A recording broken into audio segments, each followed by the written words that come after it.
To officer Adda 24/7 आप सभी लोगों का बहुत बहुत स्वागत है। ऑफिसर अड्डा के ऑफिशियल यूट्यूब चैनल पर मैं सुप्रभा आप लोगों की ABM mentor.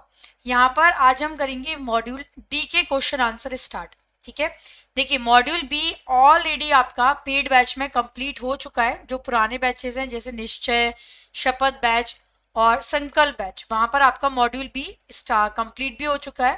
Right, module D में आपका स्टार्ट करने वाली हूँ कल से मतलब 13 फरवरी से। राइट, तो ये आपका जो मॉड्यूल बी है ये आपका स्टार्ट हो जाएगा कल से। राइट, और अभी ऑलरेडी आपको जैसे पता है कि बैच जो है जीत बैच वो भी आपका कल से ही शुरू हो रहा है। तो just be prepare for that batch, क्योंकि वो बैच जो है आपका वो आपका कल से स्टार्ट हो रहा है। राइट, और काफ़ी इम्पोर्टेंट है बैच को अटेंड करना। ठीक है, तो अगर यहाँ पे हम बात करें क्वेश्चन आंसर की स्पेशली, तो मॉड्यूल डी से जो है आपके वो बहुत ज़्यादा वेटेज रहता है एग्जाम में। राइट, काफ़ी अच्छा खासा वेटेज रहता है वहाँ पे। राइट, तो इसमें आपको क्या करना है, मॉड्यूल डी के जब भी आप क्वेश्चन आंसर प्रिपेयर कर रहे हैं, राइट, आपको यहाँ पे कुछ बातों का ध्यान रखना है। जैसे कि यहाँ पे देखिए थोड़ा हम लोग सिलेबस एक बार देख लेते हैं कि मॉड्यूल डी का सिलेबस क्या है। राइट, मॉड्यूल डी अगर मैं आपको वेटेज के तौर पे बताऊं तो अराउंड 25 नंबर आप यहाँ से मान के चलो, क्योंकि क्वेश्चन आए थे। ऑफकोर्स नया मॉड्यूल है, पहली बार मतलब ये अभी अभी ऐड हुआ है रिसेंटली, बहुत पहले से नहीं था, जून से ही ऐड हुआ है। तो लगभग 25 नंबर के क्वेश्चन यहाँ से कवर हुए थे। एबीएम में जो है आपके 4 मॉड्यूल है, ABCD जैसे आपको पता है। चारों मॉड्यूल एक दूसरे से बिल्कुल अलग है। ये स्टैट है, ये HR है, क्रेडिट है और कंप्लाइंस है। तो यहाँ पर आपका YT में भी मैं आज से मॉड्यूल डी स्टार्ट कर रही हूँ आपका, क्योंकि कल पेड बैच में आपका मॉड्यूल डी ही शुरू होने वाला है। ठीक है, इन दी जीत बैच ऑल्सो और जितने भी ओल्ड बैचेस चल रहे हैं सभी में। चैप्टर देखते हैं एक बार, कितने चैप्टर है इसमें। मॉड्यूल डी में जो है आपके 7 चैप्टर है, टोटल 7 चैप्टर्स है। Compliance function in the bank, compliance audit, compliance governance structure, framework of identification of compliance issue and compliance risk. ठीक है, compliance culture and GRC framework है।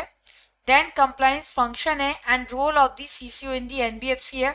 Fraud and vigilance in the bank है। तो देखिए अगर हम पहले वाले चैप्टर की बात करें, सबसे पहला वाला जो चैप्टर है compliance function in the bank, जिसमें आपको एक बेसिक डेफिनेशन की कंप्लाइंस होता क्या है, कंप्लाइंस पॉलिसी कैसी होती है बैंक में, जो बैंक में CCO का एक डेजिग्नेशन होता है, चीफ कंप्लाइंस ऑफिसर, उनका क्या काम होता है, वो कैसे काम करते हैं। राइट, उनका कितना टेन्योर होता है, वो क्या क्या उनके काम होते हैं, किन कमिटी के वो मेंबर होते हैं। तो बिल्कुल कुछ कुछ क्वेश्चंस वहां पे निकल के आपके आते हैं। दूसरा जो चैप्टर है वो है आपका इसमें कंप्लाइंस ऑडिट। टोटल 7 चैप्टर हैं और सातों का वेटेज लगभग इक्वल है। इसमें ऐसा नहीं है कि किसी का बहुत ज़्यादा है। तो देखिए कभी कहीं से क्वेश्चन ज़्यादा आए हैं, कभी कहीं से कम आए हैं, तो ऐसा नहीं है कि किसी का वेटेज ज़्यादा है या कम है। बट हाँ, जैसे इस बार फ्रॉड एंड विजिलेंस के क्वेश्चन बहुत ज़्यादा आए थे। राइट, पिछली बार NBFC के क्वेश्चन बिल्कुल भी नहीं आए थे जून में, बट इस बार आए हैं। चैप्टर नंबर जो आपका सेकेंड लास्ट है इस मॉड्यूल का। ठीक है, GRC फ्रेमवर्क आपका इस बार इतना नहीं आया था जितना पहले आया था। जून में पूरा 7-8 नंबर के क्वेश्चन केवल GRC फ्रेमवर्क से आए थे। Framework of identification of compliance issue and compliance risk, ये एक ऐसा चैप्टर है जिसमें पहले भी आए थे और अभी भी आए थे। ठीक है, अब देखिए कंप्लायंस ऑडिट में क्या आता है। कंप्लायंस ऑडिट में आपको देखने हैं डिफरेंट टाइप के ऑडिट क्या होते हैं। ठीक है, जो भी डिफरेंट टाइप के ऑडिट्स है, राइट, स्नैप ऑडिट है, आपका क्रेडिट ऑडिट है, फॉरेंसिक ऑडिट है, कंकरेंट ऑडिट है, इंटरनल ऑडिट है। ठीक है, फिर आप इसमें देखेंगे अकाउंटिंग स्टैंडर्ड क्या होते हैं। तो सारे अकाउंटिंग स्टैंडर्ड इसमें आपको नहीं पढ़ने, बिल्कुल जो मेन मेन कैटेगरी के अकाउंटिंग स्टैंडर्ड है वो आपको इसमें कवर करने हैं। तो सारे के सारे नहीं है, बिल्कुल मेन मेन है। राइट, फिर आप इसमें देखेंगे LODR रेगुलेशन। अब LODR रेगुलेशन क्या है आपकी, that is listing obligation of disclosure requirement. SEBI ने कई सारी LODR रेगुलेशन जो है वो दिए हैं रिलेटेड टू कि अगर कोई भी कंपनी जो है वो अगर लिस्टेड होना चाहती है SEBI में, NSE BSE में, तो क्या गाइडलाइन है, क्या रेगुलेशन है जो उनको फॉलो करना पड़ेगा। फिर आता है इसमें आपका compliance governance structure, right. Compliance governance structure में आपका आता है इसमें कि जो कंप्लायंस है उसमें आपके जो भी गवर्नेंस स्ट्रक्चर है कि कौन किसको रिपोर्ट करता है, ठीक है। अगर जो आपके सीसीओ हैं उनको कौन रिपोर्ट करेगा, ठीक है, और जो आपके ब्रांच में लोग हैं वो किसको रिपोर्ट करेंगे रिलेटेड टू कंप्लायंस, जो ओवरसीज ब्रांचेस हमारी होती हैं वो किसको रिपोर्ट करेंगी, तो ये सारी चीज हम इसमें देखेंगे।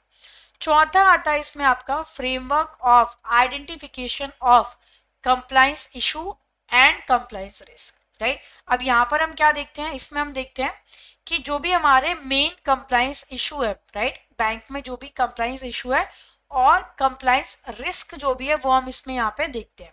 फिर आता है इसमें आपका compliance culture and GRC framework. Compliance culture and GRC framework में क्या है आपका कि जो भी आपके इसमें कंप्लायंस कल्चर है, राइट, जैसे कि बैंक में कौन जो भी रिपोर्टिंग होती है, जो भी एक सर्टिफिकेट होता है कंप्लायंस सर्टिफिकेट ब्रांचेस भेजती हैं जेडो को आरओ को, जेडो और आरओ भेजते हैं एचओ को, ओवरसीज ब्रांचेस जो है वो भी भेजती हैं अपना जेडो को आरओ को। तो पूरा इसमें एक फ्रेमवर्क है वो आपको बताया गया है।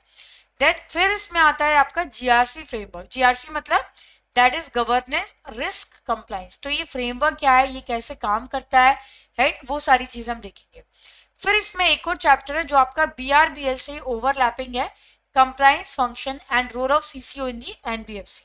तो यहाँ पर आप देखेंगे कि पर्टिकुलरली एनबीएफसी जो कि पहले एक्चुअली आरबीआई के दायरे में नहीं आती थी, पर अभी जितनी भी एनबीएफसीज हैं उनको लेयर में डिवाइड किया गया है, बेस लेयर में, मिडिल लेयर में, अपर लेयर में, टॉप लेयर में, और सेम हर एक लेयर के लिए एक कंप्लायंस स्ट्रक्चर भी दिया गया है, ठीक है। तो यहाँ पे हम देखेंगे कि एनबीएफसीज के लिए जो एक लेयर है, राइट, वो क्या है, और स्केल बेस्ड रेगुलेशन जो एसबीआर है वो क्या है, ठीक है। फिर हम इसमें देखेंगे कि जो role of CCO in the bank वो क्या है। जो सीसीओ है कंप्लायंस ऑफिसर, जैसे एक नॉर्मल बैंक में होते हैं सेम ऐसे ही एनबीएफसी में भी होते हैं। तो एनबीएफसी में उनका रोल क्या है, क्या डेजिग्नेशन है, ठीक है। तो काफी कुछ पुराने वाला जो पहला वाला चैप्टर आप पढ़ेंगे उसी का अगेन पूरा रिपीटेशन है यहाँ पे कि सीसीओ का टेन्योर 3 साल का होता है, ठीक है। विदाउट ऑप्शन भी आपके क्वेश्चन अभी आने वाले हैं इसमें, ठीक है। ऐसा नहीं है कि केवल न्यूमेरिकल के क्वेश्चन ही विदाउट ऑप्शन आए थे, इसमें भी आपको विदाउट ऑप्शन के क्वेश्चन जो है वो देखने को मिलेंगे। जैसे पिछली बार अभी दिसंबर में क्वेश्चन आया था कि सीसीओ का टेन्योर कितना है, तो जहां पर भी जिसका आंसर न्यूमेरिकल में है, ठीक है, जैसे आपका सीसीओ का टेन्योर कितना है 3 ईयर है, तो 3 इज द आंसर। तो इस तरीके के क्वेश्चन आपके आए थे, राइट। तो ऐसे नहीं कि केवल मॉड्यूल ए या सी से ही न्यूमेरिकल आएंगे, यहाँ से भी काफी क्वेश्चन आए थे। फिर आता है फ्रॉड एंड विजिलेंस, बहुत इंपॉर्टेंट चैप्टर है, लगभग 8 नंबर आप यहाँ से मान के चलो, क्योंकि जून में भी बहुत क्वेश्चन आए थे यहाँ से, मेजर पेनल्टी, माइनर पेनल्टी, ठीक है, विजिलेंस केस क्या होता है, नॉन विजिलेंस केस क्या होता है, इंक्वायरी का प्रोसीजर क्या होता है, ठीक है, और डिफरेंट टाइप के जो आपके फ्रॉड है वो क्या होते हैं, जिसे साइबर फ्रॉड से रिलेटेड बहुत सारे क्वेश्चन यहाँ से इस बार भी आए थे, और जून के एग्जाम में भी बहुत सारे क्वेश्चन आए थे, लगभग 8 या 9 नंबर के क्वेश्चन, ठीक है। तो काफी इंपॉर्टेंट चैप्टर है, right. So this is all about, यहाँ पे मैंने आपको पूरा एक ओवरव्यू बताया है, राइट, कि इसमें क्या क्या चीजें आपकी इंक्लूडेड है, ठीक है। चलिए अब कुछ क्वेश्चन आंसर करते हैं सो दैट आपको एक आइडिया भी लग जाएगा कि किस तरीके के क्वेश्चन यहाँ से आते हैं। तो पहला क्वेश्चन है यहाँ पे कंप्लायंस रूल। कंप्लायंस का देखिए मतलब क्या होता है, कंप्लायंस का मतलब होता है जहां पर आप हर एक रूल रेगुलेशन को फॉलो करते हैं। तो ऑर्गेनाइजेशन में स्पेशली अगर हम बैंक की बात करते हैं तो बैंक में वहां पे कई सारी पॉलिसीज होती है, आरबीआई की गाइडलाइन होती है, इंटरनल सर्कुलर होते हैं, मिनिस्ट्री ऑफ फाइनेंस की गाइडलाइन होती है। तो जब हम उन सबको फॉलो करते हैं उसे हम कहते हैं कंप्लायंस फॉलो करना। और हर एक बैंक की, इवन सारे बैंकों की अपनी कंप्लायंस पॉलिसी है जो कि आरबीआई की एक सैंपल पॉलिसी से ही मिलती जुलती है। सारे बैंकों की कंप्लायंस पॉलिसी आपस में 100 नहीं तो एटलीस्ट 95% मैच करती है। आप इंटरनेट पे ही निकाल के देख लीजिएगा, किसी भी बैंक की कंप्लायंस पॉलिसी आपको दिख जाएगी, चाहे वो पीएनबी हो, बैंक ऑफ इंडिया हो, एसबीआई हो, सबकी अवेलेबल है और सबकी पॉलिसी एक जैसी है।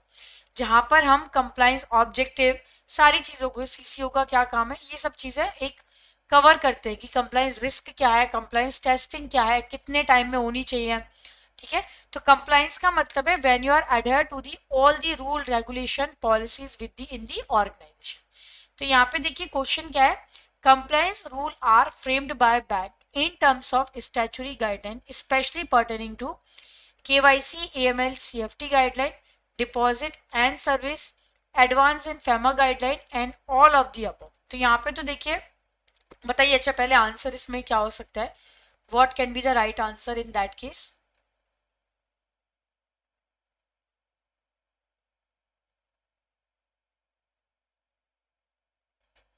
What can be the answer in that case.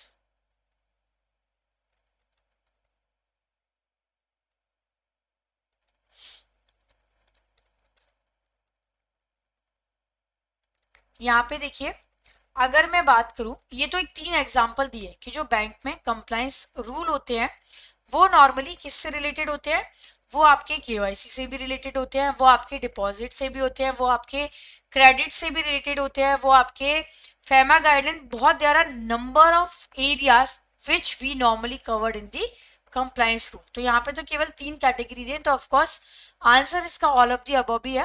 But ऐसा नहीं है कि केवल ये 3 ही कैटेगरी आपकी कंप्लायंस रूल में आती है, इसके अलावा भी कुछ कैटेगरीज आती है, राइट। तो यहाँ पे of course all of the above जो है वो राइट आंसर है। विच of the following is the statutory guideline, ये आपका बुक का क्वेश्चन है। देखिए बुक के क्वेश्चन भी करना बहुत जरूरी होते हैं, रीजन उसका ये है कि जब हम बुक के क्वेश्चन करते हैं ना, तो वो क्वेश्चन आने की जो प्रोबेबिलिटी है बुक के क्वेश्चन वो बहुत ज्यादा होती है, ठीक है। तो काफी कुछ आ जाता है,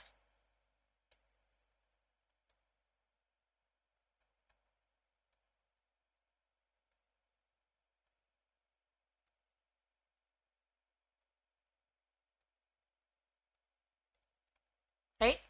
तो यहाँ पे देखिए क्वेश्चन क्या है, विच of the following is the statutory guideline, guideline from the SEBI, guideline from the RBI, legislation under RBI Act और IRDA, which one is the statutory regulation, इनमें से कौन सा statutory regulation आपका है, बताइए कौन सा आंसर हो सकता है इसमें आपका, what can be the right answer।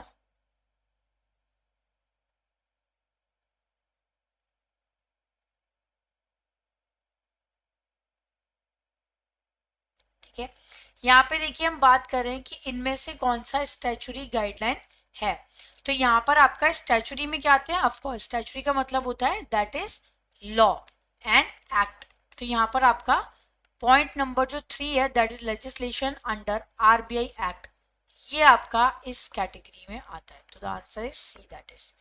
अगला देखिए, the scope of compliance function does include one of the following, the code of conduct, ये भी बुक का क्वेश्चन है, code of conduct issued by the ICWA, listing agreement, internal guideline या फिर regulatory compliance, बताइए विच one is the right answer, इनमें से कौन सा इंक्लूड है आरबीआई की सॉरी कंप्लायंस फंक्शन के स्कोप में, विच one is comes the scope of compliance function does include one of the following, that is code of conduct issued by the ICWA, listing agreement, internal guideline या फिर regulatory compliance, this is the question from the book itself।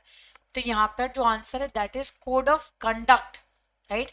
Answer देखिए क्या है इसमें, that is code of conduct which is issued by the ICWA, right। तो ये इसका right answer है। अगला देखिए, which of the following is the main monitoring tool to ensure maintenance of high quality credit portfolio, option A यहाँ पे continuous track of transaction in the account, B है track and study the stock statement submitted periodically, track other periodic statement या फिर all of the above, बताइए कौन सा proper monitoring tool है अगर आपको ये चेक करना हो कि इनमें से कौन सा आपका राइट हाई क्रेडिट पोर्टफोलियो को मेंटेन करने के लिए जरूरी है, बताइए what can be the right answer.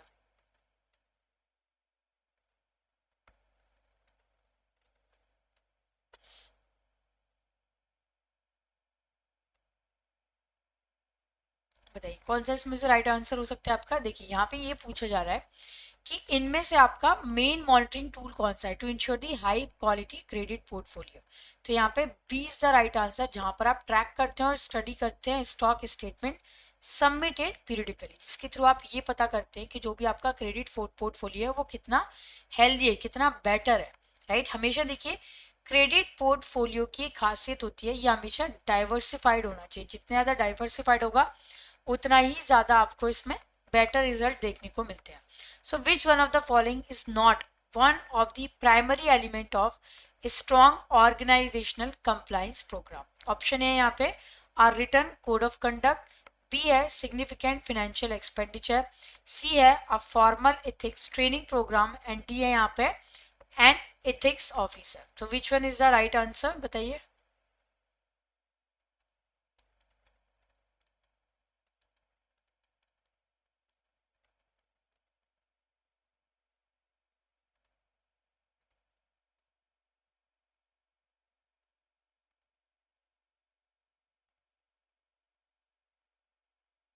ठीक है, so which one is the right answer, बताइए इसमें। Which one of the following is not one of the primary element of a strong organizational compliance program? Right? A written code of conduct, significant financial expenditure, a formal ethic training program और ethics officer। इसमें से कौन सा organizational compliance program का part नहीं है? What can be the right answer? बताइए। देखो इसमें आपका राइट आंसर है a formal ethic training programme, ये आपका ऑर्गेनाइजेशन कंप्लायंस का पार्ट नहीं है। ठीक है, इसके बाद आता है आपका that is forgery. Forgery is normally, ये आपका लास्ट वाले चैप्टर से क्वेश्चन है फ्रॉड से। देखिए फ्रॉड और फॉर्जरी में थोड़ा सा डिफरेंस है। फ्रॉड का मतलब क्या होता है, चीटिंग, ठीक है, to deceive someone, it is a cheating. जबकि फॉर्जरी क्या है, फॉर्जरी होता है आपका ऑल्टरेशन। ऑल्टरेशन किसमें, ऑल्टरेशन या फिर फॉल्स डॉक्यूमेंट देना, या तो फॉल्स डॉक्यूमेंट देना या फिर जो भी आपका डॉक्यूमेंट है उसमें क्या करना, काट छाट करना। ठीक है, जो भी आपका डॉक्यूमेंट है उसमें एक्चुअली ऑल्टरेशन करना, राइट, और या फिर फॉल्स डॉक्यूमेंट देना। जैसे फॉर एग्जांपल, राइट, जैसे फॉर एग्जांपल मैं आपको एक मेडिकल सर्टिफिकेट दे रही हूँ अपनी छुट्टी के लिए एचआर में। ठीक है, मैंने बैंक में लीव ली हुई है और मैंने एक मेडिकल सर्टिफिकेट अपना दिया। अब उस मेडिकल सर्टिफिकेट में क्या हुआ, उस मेडिकल सर्टिफिकेट में आपका मैंने वहाँ पे गलत मेडिकल सर्टिफिकेट दे दिया, राइट। तो वहाँ पर क्या होता है, आपका गलत मेडिकल सर्टिफिकेट देने के बाद that is related to the, मतलब आपने कहीं ना कहीं फॉर्जरी की है। ठीक है, और फॉर्जरी की जाती है जहां पर आप या तो गलत डॉक्यूमेंट देते हैं, फॉल्स डॉक्यूमेंट, या फिर आप किसी डॉक्यूमेंट में ऑल्टरेशन करके देते हैं। जैसे मैंने एलटीए के लिए बिल सबमिट किए, ठीक है, एलएफसी या एलटीसी के लिए मैंने क्या किया, जो मेरे ट्रैवल के डॉक्यूमेंट थे उसमें मैंने ऑल्टरेशन कर दिया, ठीक है, कुछ भी गड़बड़ी कर दी। So that is the forgery, जो आप किसी डॉक्यूमेंट में करते हो। ठीक है, तो it is related to the document action या फिर इन्वेंट्री वैल्यूएशन। पहला क्वेश्चन जो है पहले आंसर करते हैं, फिर उसके बाद में आपको बताऊंगी ये कौन से चैप्टर से है। आजकल का अगर आप क्वेश्चन पैटर्न देखो ना, बिल्कुल छोटे से कहीं से भी ढूंढ के क्वेश्चन ले आते हैं और मे बी आपको कई बार ऐसा लगेगा ये तो हमारे सिलेबस का पार्ट ही नहीं है, राइट, बट है। इंडी एएस 24 किससे रिलेटेड है? सो आपके सिलेबस में एएस एंड इंडी एएस का एक अच्छा खासा डिस्क्रिप्शन दिया हुआ है। Now what are AS and Ind AS? Meanwhile I will be waiting for your answer, तब तक मैं आपको समझा देती हूँ। अकाउंटिंग जो है ना, ये मॉड्यूल सी का पार्ट है। कहां से रिलेटेड है? लोन के प्रपोजल्स को इवैल्यूएशन से, लोन के प्रपोजल को इवैल्यूएट करने से रिलेटेड है। आपके पास अगर कोई लोन आता है, then there are certain parameters that you have to evaluate, there are certain things that we look upon, right. For example, अगर बैंक के पास एक फाइनेंशियल स्टेटमेंट आता है असेसमेंट के लिए, तो बैंक मान के चलता है कि this balance sheet, right, is having a true and fair view. लेकिन उस व्यू को स्टैब्लिश करने के लिए उसे काफी सारी चीजें चाहिए होती है, काफी सारी चीजों को चेक करना पड़ता है। बिकॉज जब भी कोई कस्टमर आएगा वो तो यही बोलेगा कि भाई मेरी बैलेंस शीट जो है वो ट्रू एंड फेयर व्यू रखती है, लेकिन एग्जैक्टली ऐसा है या नहीं, उसी को चेक करने के लिए there are certain things that you have to check. For example, bank has to check कि while preparing the financial statement, यानी फाइनेंशियल स्टेटमेंट्स को प्रिपेयर करते वक्त क्या रूल्स एंड रेगुलेशंस को फॉलो किया है या फिर नहीं, या फिर किसी रूल एंड रेगुलेशन को वायलेट कर दिया है, राइट। यानी ये जो रूल्स एंड रेगुलेशंस हम यहां पर बोल रहे हैं, ये रूल्स एंड रेगुलेशंस क्या होते हैं? अकाउंटिंग स्टैंडर्ड या फिर हमारे ट्रेडिशनल अकाउंटिंग स्टैंडर्ड या फिर इंडियस। करेक्ट। तो ये जो हमारे अकाउंटिंग स्टैंडर्ड और इंडियस है, both the traditional and the modern one, ये हमें क्या बताते हैं? ये हमें रूल्स एंड रेगुलेशंस बताते हैं जिससे हम हमारे फाइनेंशियल स्टेटमेंट्स को यूनिफॉर्मिटी में प्रिपेयर करें। नाउ व्हेन आई से यूनिफॉर्मिटी का मतलब क्या होता है? एक सारता, यानी फाइनेंशियल स्टेटमेंट्स बनाते वक्त हर एक organisation same rules and regulations को फॉलो कर रही है, अलग अलग रूल्स एंड रेगुलेशंस को फॉलो नहीं कर रहे। ठीक है, all of us are following same rules and regulation with respect to financial statement presentation and preparation। ठीक है, ये तो पॉइंट नंबर 1 हो गया। इससे क्या होगा? इससे कंपैरिजन फैसिलिटेट हो जाएगा। आज आप अपने बिजनेस में ग्रो कर रहे हो या नहीं कर रहे हो, वो कैसे पता चलता है? When you compare your financial statement with some other organisation financial statement. और वो कंपैरिजन के लिए जरूरी है कि both of you are following the same rules. Correct. तो इसके लिए आपके एएस जरूरी है। Now what are Ind AS? ये तो हमारे देश के नॉर्म से, बट जैसे जैसे ग्लोबलाइजेशन पिक्चर में आया एंड हमारी कंपनीज ग्लोबल होने लगी, ग्लोबल लेवल पे एक जरूरत महसूस हुई कि जहां पर भी हमारी डाइवर्स अकाउंटिंग पॉलिसीज या प्रैक्टिसेस हैं, वहां पे यूनिफॉर्मिटी लाने के लिए हमें इंटरनेशनल लेवल पे भी रूल्स चाहिए होंगे। ग्लोबल लेवल पे एक जो स्टैंडर्ड व्हाइट पेपर रिफॉर्म्स आए, that was IFRS. Her country ने उनको अपने अकॉर्डिंग अडॉप्ट करा। हमारा जो कन्वर्जेंस था आईएफआरएस के साथ, उसको हमने नाम दिया इंडी-एएस। राइट। सो अभी जितनी भी लिस्टेड कंपनीज है या फिर अनलिस्टेड कंपनीज है जिनका कुछ स्पेसिफिकेशन है, वर्थ 250 करोड़ से ऊपर है, या फिर होल्डिंग कंपनी है लिस्टेड कंपनी की, या फिर जॉइंट वेंचर है, all of them are suppose to follow Ind AS. ठीक है। सो अब आते हैं वापस इस क्वेश्चन पे कि इंडी-एएस 24 किससे रिलेटेड है। सो इंडी-एएस 24 किससे रिलेटेड है? It is related with your, it is connected with, or it talks about related party transaction. Related party transaction क्या है? कि जब भी आप किसी जान पहचान के बंदे से ट्रांजैक्शन कर रहे हो ना, हु इज दिस जान पहचान का बंदा? This could be your friend, it could be your family, right, it could be your partner in the business. जब भी आप रिलेटेड पार्टी ट्रांजैक्शन कर रहे हो, उसको कैसे डिस्क्लोज करना है, कैसे उसको प्रेजेंट करना है, उसके बारे में आपको बताना ही पड़ेगा। That is given under your Ind AS 24, and this particular topic is related to analysis of financial statement। वहां पे इसके बारे में दिया हुआ है। तो इंडी-एएस 24 is related with your related party transaction। Number 1, which of the following statement is accurate regarding creative accounting? Creative accounting always involves breaking accounting rules and regulations, booking advances from customer for future sale as current year income can artificially improve most coverage ratios. All instances of fraud in financial statements are a direct result of creative accounting. A consistent change in independent statutory auditor without statutory requirement is always a clear indication of no creative accounting practices in a company. इनमें से कौन सा statement सटीक बैठता है creative accounting के लिए? ना अगर हम क्रिएटिव अकाउंटिंग की बात करें तो ये बेसिकली एक अकाउंटेंट की चालाकी है या फिर एक स्मार्ट अकाउंटिंग तरीका है जो कि फॉलो किया जाता है सिलेक्टिव लोगों के साथ। ऐसा माना जाता है कई बार कि क्रिएटिव अकाउंटिंग की वजह से फ्रॉड की, हर क्रिएटिव अकाउंटिंग में फ्रॉड नहीं होता, बट हाँ कई बार ऐसा आपको मिलेगा कि भाई creative accounting is specifically done for the fraud purpose. तो इस टाइम पर बैंक को बहुत रेड अलर्ट होना चाहिए। अगर आपके स्टेटमेंट्स को बहुत ब्यूटिफाई करके बनाया गया है, बहुत चालाकी से बनाया गया है, तो ऐसा हो सकता है। इसमें से एक केस क्या हो सकता है क्रिएटिव अकाउंटिंग का? ये हो सकता है कि जैसे अगर आप अपने कस्टमर से फ्यूचर सेल के रिस्पेक्ट में एडवांस ले लेते हैं, यानी जो सेल आप अगले साल उन्हें प्रोडक्ट प्रोवाइड करोगे, आप उनसे आज पैसा ले लेते हो बिकॉज आपने एडवांस लिया है, और हम accrual system of accounting follow करते हैं। This will be added in your revenue. Because it is added in your revenue, your profit would increase. अब profit increase होगा तो EBITDA, EBIT, profit after tax, profit before tax, ये सब increase हो जाएंगे, जिसकी वजह से आपके काफी सारे रेशोज इंप्रूव दिखेंगे। सेकंड थिंग इज आपका रेवेन्यू इंक्रीज हो गया, आपके रेशोज बेटर हो गए, टर्नओवर रेशोज बेटर हो जाएंगे बिकॉज सेल्स इंक्रीज हुई है। प्रॉफिटेबिलिटी रेशो बेटर होगा क्योंकि कैश मिला है, तो करंट रेशो बेटर होगा। और इसमें कोई गड़बड़ भी नहीं है, राइट, इसमें कुछ गलत नहीं है, this is correct. So right answer क्या है? Booking advance from customer for future sales as current year income can artificially improve most coverage ratio is one example of creative accounting. Now creative accounting always involves breaking accounting rules and regulations नहीं, ऐसा नहीं है, ये smart application of rules and regulations है, जिसे हम बोलते हैं लूप होल्स। लूप होल्स का मतलब ये नहीं होता कि गलती, मतलब आप कुछ गलत कर रहे हो, रादर लॉ में इसके बारे में कुछ मेंशन ही नहीं है, and you are taking advantage of it. So it is basically taking advantage of the loop holes.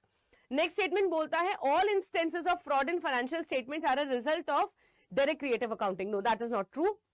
Creative accounting is permitted, right? Then a consistent change in independent statutory auditor without statutory requirement is always a clear, मतलब अगर आपकी organisation में statutory auditor जो है वो बार बार change हो रहे हैं, तो वो क्लियर इंडिकेशन है कि ऑर्गेनाइजेशन ने क्रिएटिव अकाउंटिंग प्रैक्टिसेस को फॉलो करा है, विच इज अगेन इनकरेक्ट। तो राइट आंसर क्या होगा हमारा? Option number B. Next one, which among the following statement is are correct with respect to commercial paper? Commercial paper are unsecured promissory note and belong to money market. It was introduced in 1990 to enable highly rated corporate borrowers to diversify their sources of long-term borrowing. A company with tangible net worth of not less than rupees 4 crore, sanctioned working capital limit by bank or financial institution, and the account classified as a standard asset by the financing institution can issue commercial paper. The minimum credit rating for issuance of commercial paper is A3. The maturity of commercial paper is minimum of 15 days and maximum up to 1 year.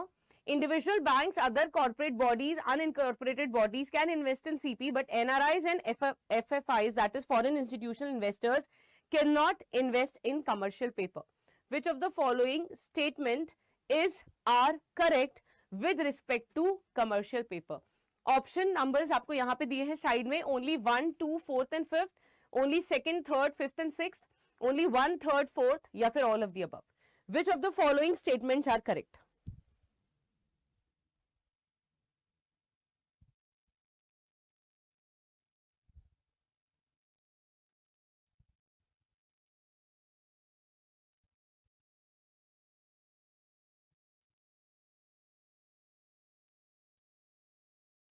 क्या होगा right answer? Now सबसे पहले वाले statement पे आते हैं, हम देखते हैं commercial paper are unsecured promissory note and belongs to money market. ये स्टेटमेंट तो करेक्ट है, commercial papers are unsecured promissory note. Unsecured क्यों होते हैं? क्योंकि यहाँ पे कोई भी कोलैटरल नहीं रखा जाता।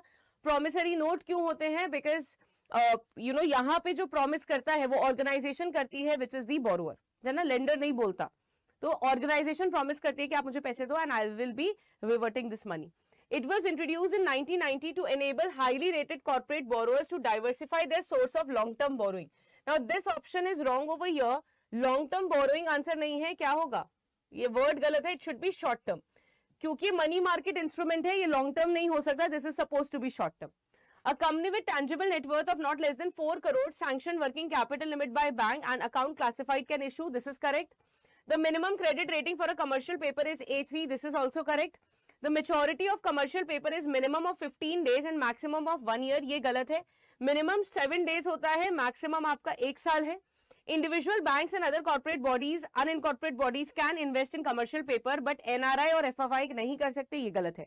NRI and foreign institutional investors भी invest कर सकते हैं एक commercial paper में.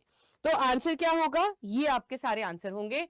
So it will be आपका सेकेंड स्टेटमेंट करेक्ट गलत है, तो जितने भी ऑप्शन में सेकेंड आ रहा है वो गलत हो गया. देन आपका फिफ्थ ऑप्शन भी गलत है. सो फिफ्थ जहां पर आ रहा है वो भी गलत हो गया. राइट आंसर होगा first, third and fourth, that is option number सी.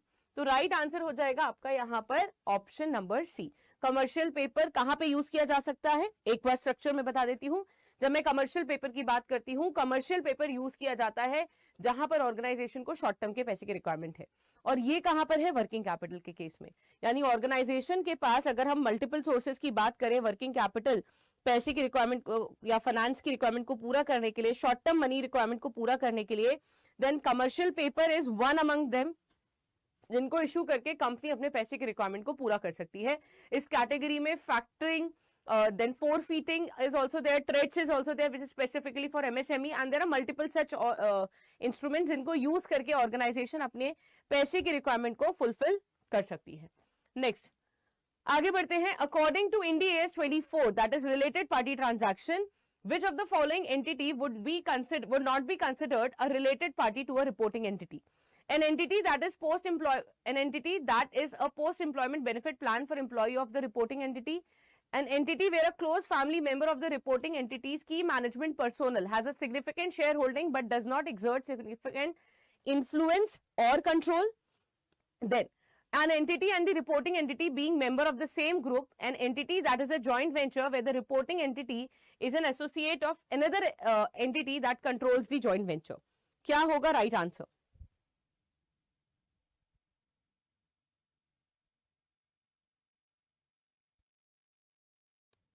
इनमें से कौन सा कंसिडर नहीं किया जाएगा right age related party transaction? Related party इनमें से कौन सा कंसिडर नहीं किया जाएगा?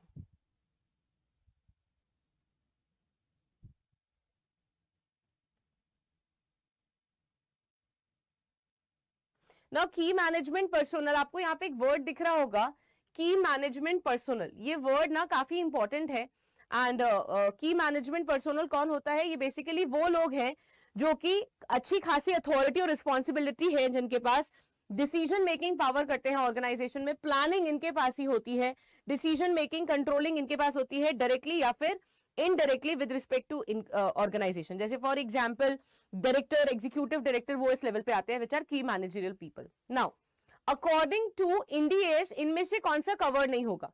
An entity that is a post employment benefit plan for employee of the reporting entity. यानी अगर एक एंटिटी है ना पोस्ट एम्प्लॉयमेंट बेनिफिट दे रही है एम्प्लॉय को किसी रिपोर्टिंग एंटिटी के, तो that is a related party. Then an entity where a close family member of the reporting entities की management personnel has a significant share holding but does not exert any significant influence or control. यानी आपका significant आपका एक major stake जरूर है right, लेकिन आपके पास influence or control है ही नहीं. तो ये वाला जो केस है, जब इन्फ्लुएंस एंड कंट्रोल नहीं है तो फिर आप यहाँ पे अपनी पावर नहीं शो कर सकते ना, या अपने पावर या फिर इन्फ्लुएंस की वजह से काम नहीं करवा सकते. तो this will not be covered under your Ind AS 24. ठीक है. Then as per companies act 2013 financial statement includes which among the following. इसके अकॉर्डिंग फाइनेंशियल स्टेटमेंट्स के अंतर्गत क्या क्या आएगा? Option number 1 balance sheet as at the end of financial year, a profit and loss account, cash flow statement for the financial year, a statement of change in equity if applicable and an explanatory note annexed. Only 1, 2 and 3, only 1, 2, 3 and 5, all of the above, none of the above.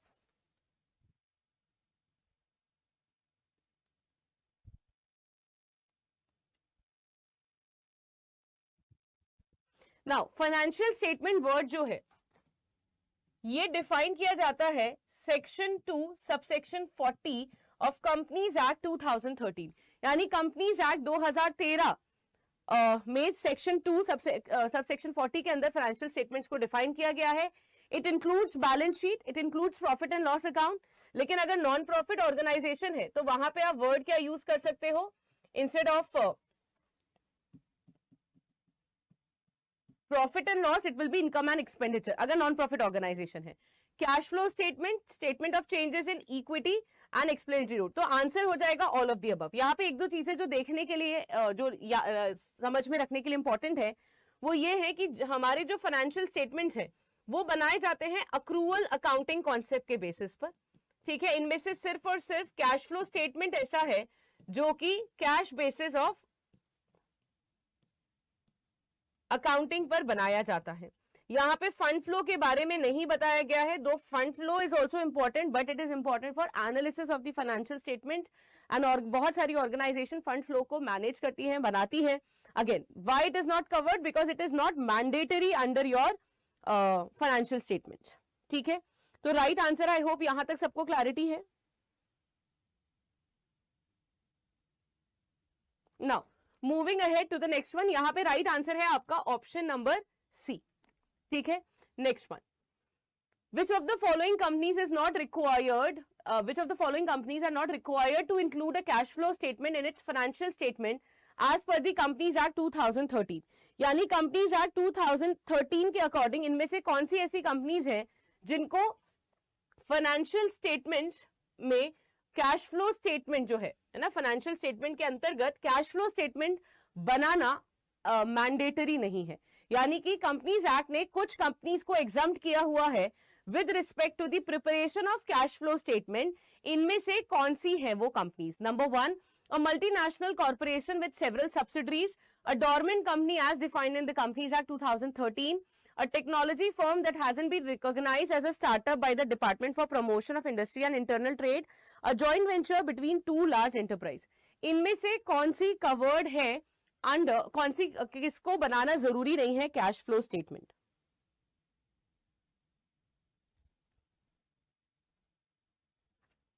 Cash flow statement बनाना किसको compulsory नहीं है? So when we talk about this, हमारी companies act बोलती है कि अगर एक स्टार्टअप है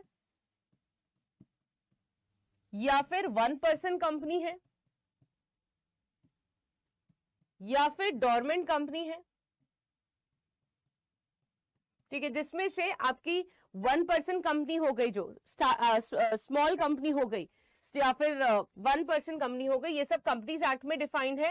and when you talk about your startup, this is not defined under companies act, इसको ministry of commerce and industries define करती है, ठीक है। तो इन चारों को कैश फ्लो स्टेटमेंट बनाना जरूरी नहीं है, चाहे वो एक स्टार्टअप हो या फिर 1% की कंपनी हो या फिर डोरमेंट कंपनी हो या फिर स्मॉल कंपनी हो, इनको बनाना जरूरी नहीं है, ठीक है। तो आंसर यहाँ पे क्या हो जाएगा? Option number B, a dormant company as defined in companies act 2013 is not required to prepare cash flow statement. But इसके साथ साथ डोरमेंट कंपनी हो गई, डोरमेंट कंपनी के साथ साथ स्टार्टअप हो गया, राइट, या फिर आपका 1% कंपनी हो गई या फिर स्मॉल कंपनी हो गई, इनको भी कैश फ्लो स्टेटमेंट बनाना जरूरी नहीं है। नाउ एडिशनली मैं आपको बता देती हूं फिर से, स्टार्टअप जो है that is defined by ministry of commerce and industry, बाकी 1% company, dormant company and small company, इनको डिफाइन करती है कंपनीज एक्ट, ठीक है। तो right answer will be, so it is given a technology firm that has been recognized, that hasn't been recognized as a startup, जिसको recognize नहीं किया गया है as a startup, तो ये नहीं हो सकता, because startup होना जरूरी है ना। Next one, as per section 129 subsection 3 of Companies Act, which company is required to prepare a consolidated financial statement in addition to its financial statement? A company without any subsidiary, joint venture or associate company, a small company as defined in the Companies Act with no other business affiliation, a company with one associate company, a 1% company with no subsidiaries। इनमें से किसको consolidated financial statements prepare करना जरूरी है?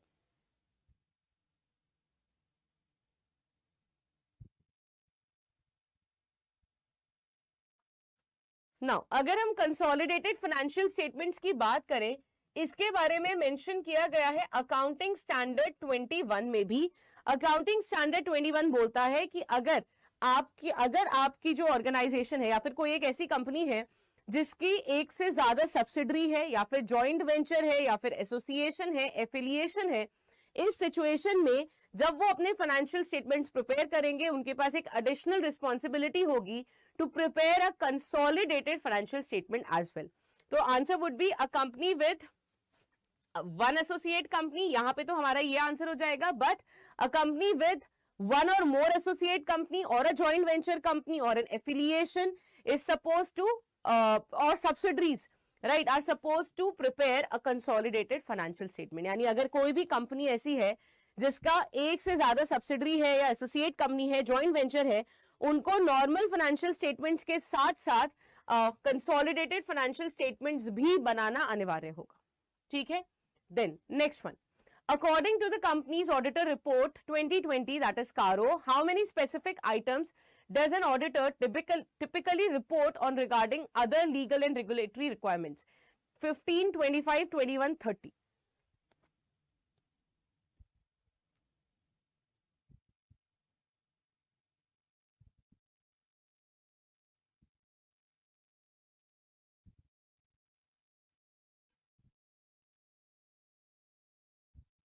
क्या होगा right answer?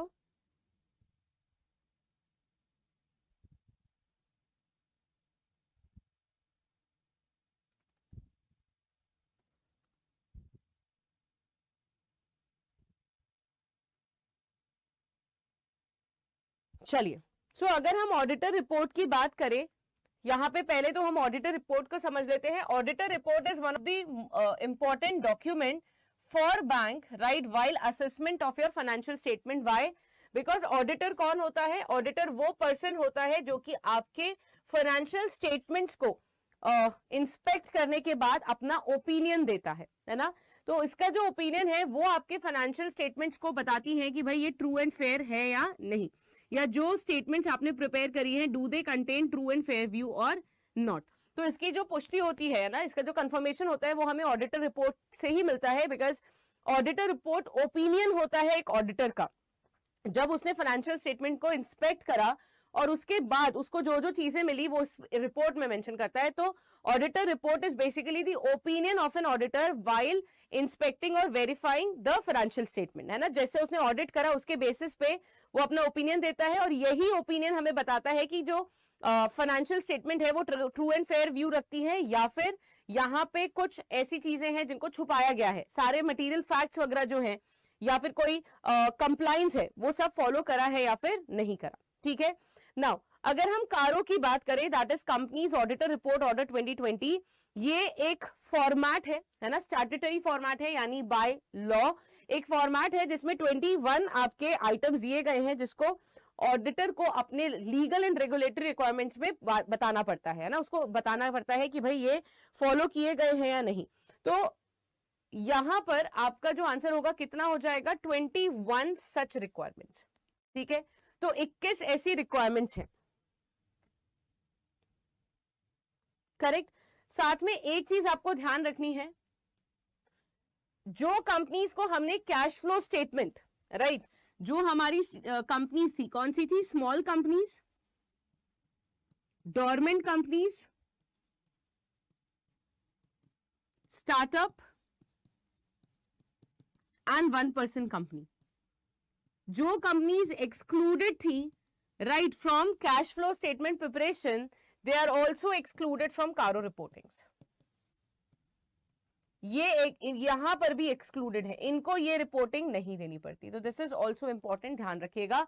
तो ये जितनी कंपनीज हैं इनको क्या नहीं करना पड़ता, इनको यहां पर कारो रिपोर्टिंग को भी नहीं कंप्लाई, इसका भी कंप्लाइंस इन्हें करने की जरूरत नहीं. यानी ये जो 21 इंपॉर्टेंट स्पेसिफिक आइटम्स की रिपोर्टिंग है under the legal and regulatory requirements, small company, dormant company, startup and 1% company को नहीं करना पड़ता. So they are basically excluded from this provision of कारो.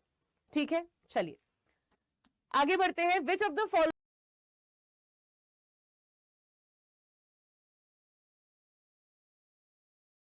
Hello everyone, welcome to officer Adda 24/7. आप सभी लोगों का बहुत बहुत स्वागत है ऑफिसर अड्डा के ऑफिशियल यूट्यूब चैनल पर. तो एबीएम, जैसे आपको पता है कि एबीएम का ऑलरेडी मॉड्यूल भी मैंने काफी कुछ आपको करा दिया है अभी, वाईटी पर भी और पेड पर भी, राइट. तो यहाँ पर देखिए, नॉर्मली मैं पैरेलल ही चलाती हूँ, जो भी हम पेड में पढ़ रहे होते हैं नॉर्मली उन्हीं के क्वेश्चन में यहाँ पर भी कराती हूँ. तो अभी पेड में आपका चल रहा है मॉड्यूल डी, राइट, जो आपका कल से शुरू हुआ है. और यहाँ पर भी मैं आपके मॉड्यूल डी के ही क्वेश्चन आंसर कराने वाली हूँ, राइट. तो यहाँ पे देखिए मॉड्यूल डी जो है इसमें आपके टोटल 7 चैप्टर है. अगर हम वेटेज की बात करें तो अराउंड 25 से 30 मार्क्स का इसमें वेटेज है. काफी क्वेश्चन आते हैं. पूरा का पूरा कंप्लीटली थ्योरेटिकल मॉड्यूल है, तो इजीली आपको ये बहुत हेल्प करेगा एग्जाम को क्लियर कराने में एबीएम के, राइट. तो यहाँ पे देखिए मॉड्यूल डी जो है इसके कुछ क्वेश्चन आंसर है वो हम लोग करेंगे. पिछली क्लास में मैंने आपको काफी क्वेश्चन कराए थे, राइट. तो यहाँ से हम करते हैं क्वेश्चन नंबर 11 से. 10 क्वेश्चन जो है वो मैंने आपको पिछली क्लास में कराए थे. यहाँ पे देखिए पहला क्वेश्चन है आज की क्लास का दक्ष से लेके, ठीक है. दक्ष जो है ये आपका पेमेंट फ्रॉड रिपोर्टिंग मॉड्यूल है, which is maintain by the which institution, right. इसे कौन मेंटेन करता है, राइट. जो दक्ष है, दक्ष एक्चुअली एक ऐप है आपका related to the CFIR, central fraud registry जो हम बोलते हैं, ठीक है. CFIR, central fraud registry something, CFR, ठीक है. जिसमें एक्चुअली क्या होता है कि अगर किसी भी बैंक में अगर फ्रॉड जनरेट होता है, ठीक है ना, अगर फ्रॉड स्टार्ट होता है तो नॉर्मली हम उसमें क्या करते हैं, जैसे ही वो फ्रॉड स्टार्ट होता है तो नॉर्मली बैंक इसमें ये गाइडलाइन होती है 7 डेज की, राइट. इसमें आपको रजिस्टर्ड करना पड़ता है जैसे ही फ्रॉड स्टार्ट होता है उसके बाद, राइट. तो यहाँ पे देखिए Daksh is the payment fraud reporting module maintain by the which institution, right. Daksh आपका इसी के अंतर्गत दक्ष ऐप की शुरुआत की थी आरबीआई ने अभी 2022 में ही किया, अक्टूबर में, राइट। और दक्ष ऐप जो है ये आपका ऐप लॉन्च किया गया था because of fraud, registration fraud वगैरह को रिपोर्ट करने के लिए। और ये किसने लॉन्च किया था? आरबीआई ने, गवर्नमेंट ऑफ इंडिया ने, सेबी ने और none of the above, so that is RBI, right. RBI ने लॉन्च किया है। अगला देखिए क्वेश्चन लीगल ऑडिट की, काफी इंपॉर्टेंट क्वेश्चन है, ठीक है। लीगल ऑडिट का क्वेश्चन है ये। लीगल ऑडिट ये मैं आपको कराऊंगी कंप्लायंस ऑडिट वाले चैप्टर में। नॉर्मली क्या होता है बैंक में लीगल ऑडिट, जिसमें ये देखा जाता है कि सारे जो भी पेपर्स है, डॉक्यूमेंटेशन है, ठीक है, वो सब प्रॉपर है या नहीं। तो लीगल ऑडिट में ऑफ द टाइटल डॉक्यूमेंट, जब हम एडवांस में देखते हैं कि टाइटल डॉक्यूमेंट, राइट, एडवांस में ये देखिए क्यों किया जाता है ना लीगल ऑडिट। लीगल ऑडिट इसलिए किया जाता है कि जो भी अगर लोन है, जो भी अगर क्रेडिट है, राइट, बहुत हाई क्रेडिट है, नॉर्मली आंसर में बता देती हूँ कि 5 करोड़ एंड अबव, तो उसके लिए लीगल ऑडिट करना बहुत जरूरी होता है, ठीक है, बैंक में। तो लीगल ऑडिट जो आपकी टाइटल डॉक्यूमेंट है which is required in case of public sector bank, तो यहाँ पर कितने से ऊपर उसकी लिमिट होनी चाहिए, राइट। लीगल ऑडिट के केस में जो एक प्राइस है, इसमें जो एक लोन की लिमिट है वो कितनी होती है? अगर आपका यहाँ पे बोरिंग 5 करोड़ या उसके ऊपर है, ठीक है, तो आपको यहाँ पे लीगल ऑडिट करवाना कंपलसरी है, राइट। तो आंसर यहाँ पे 5 करोड़ है अबव का है, काफी इंपॉर्टेंट है। Lodgement of complaint for fraud amount about 500 million, right. यहाँ पे मैं आपको ये पूरी इसकी शीट बताऊंगी और ये हम लोग तब भी देखेंगे जब हम पूरा का पूरा एक कंप्लीट मॉड्यूल भी अपनी स्टार्ट करेंगे। वहां पर मैं ये सारी चीज आपको बहुत डिटेलिंग में बताऊंगी कि क्या होता है फ्रॉड में, फ्रॉड के टाइप कितने होते हैं, बैंक में इंक्वायरी कैसे होती है, राइट, वो सारा हम लोग यहाँ पे देखेंगे। तो इसमें क्या है? Lodgement of complaint for fraud amount above 5, ये क्वेश्चन आया हुआ क्वेश्चन है एक्चुअली, राइट। ये क्वेश्चन मैंने मैराथन में कराया था दिसंबर वाली मैराथन में और ये क्वेश्चन आया भी था, राइट। तो ये क्वेश्चन है आपका lodgement of complaint for fraud amount above 500 million is required to registered with which of the following, ठीक है। ऑप्शन ए क्या है यहाँ पे? Anti corruption branch New Delhi, B है यहाँ पे economic offence wing CBI, C है यहाँ पे BSFC that is banking security and fraud cell CBI, और डी है यहाँ पे CBI joint director headquarter New Delhi, right. तो यहाँ पे जो क्वेश्चन है वो क्या है कि फ्रॉड अमाउंट अगर आपका 500 से ऊपर होता है, 500 मिलियन से ऊपर होता है, तो नॉर्मली फ्रॉड अमाउंट की कंप्लेंट जो है वो कहाँ पर की जाती है, राइट। तो यहाँ पे आंसर आपका that is CBI joint director head office new Delhi. देखिए दिस इज द पूरा एक कंप्लीट शीट है ये, राइट, जहाँ पे पूरा क्लियर लिखा हुआ है कि अगर आपकी जो फ्रॉड का अमाउंट है पब्लिक सेक्टर बैंक के केस में और प्राइवेट सेक्टर बैंक के केस में, फॉरेन बैंक के केस में कितना होता है, सो दैट आपकी जो कंप्लेंट है वो कहाँ पे रजिस्टर्ड की जाती है। पहले देखते हैं यहाँ पे प्राइवेट बैंक के केस में, राइट, प्राइवेट बैंक के केस में देखते हैं और फॉरेन बैंक के केस में। अगर आपका अमाउंट है 10,000 एंड अबव का, तो नॉर्मली स्टेट पुलिस में कंप्लेन की जाती है, राइट, बट कमिटेड होना चाहिए फ्रॉड स्टाफ के द्वारा। 0.1 से लेके अबव, ठीक है, अगेन स्टेट पुलिस, और 10 मिलियन से ऊपर अगर है तो यहाँ पे SFIO, राइट, SFIO को रिपोर्ट किया जाता है यहाँ पे, that is Lodhi road new Delhi. तो यहाँ पे SFIO को रिपोर्ट किया जाता है अगर अमाउंट आपका 10 मिलियन एंड अबव का है, सभी को, ठीक है। एक FMR का फॉर्मेट होता है जिसके थ्रू रिपोर्ट किया जाता है। फिर आते हैं यहाँ पे हम लोग PSB को लेके, पब्लिक सेक्टर बैंक, ठीक है। अब यहाँ पे देखिए अगर आपका अमाउंट है बिलो 30 मिलियन, राइट, 10,000 से लेके, राइट, बट बिलो है 0.1, तो स्टेट पुलिस है। अगर आपका अमाउंट है यहाँ पे 0.1 से लेके बट 30 से कम है, ये कंडीशन क्या है आपकी 10 to 0.1 मिलियन, यहाँ पे आपकी 0.1 से 30, तो यहाँ पे इकोनॉमिक ऑफेंस विंग, राइट, वहां पर इसकी कंप्लेन को लॉन्च किया जाता है इकोनॉमिक ऑफेंस विंग के पास। फिर आता है आपका 30 से लेके 250 मिलियन, राइट। तो यहाँ पे कहां पे रिपोर्ट किया जाता है, अगेन या तो एंटी करप्शन ब्रांच या फिर ईओडब्ल्यू के पास, ठीक है। या तो एंटी करप्शन ब्रांच के पास या फिर EOW, that is economic offence wing, इन दोनों के पास अगर स्टाफ इन्वॉल्व है तो डेफिनेटली एसीबी के पास ही मैटर जाता है, एंटी करप्शन ब्रांच के पास। बट अगर फ्रॉड पता नहीं है किसने किया है, ठीक है, कुछ नहीं पता कि पब्लिक ने किया है या स्टाफ ने किया है, तो यहाँ पे इकोनॉमिक ऑफेंस विंग के पास जाता है। फिर वो पता लगाते हैं कि एक्चुअल में फ्रॉड जो हुआ है वो कहाँ से हुआ है। बट अगर क्लियर है कि स्टाफ इन्वॉल्वमेंट है तो डेफिनेटली एंटी करप्शन ब्रांच के पास ही जाता है, ठीक है। अगला देखिए यहाँ पे 250 से लेके अगर ये अमाउंट आपका 500 है तो ये जाता है आपका BSFC, राइट।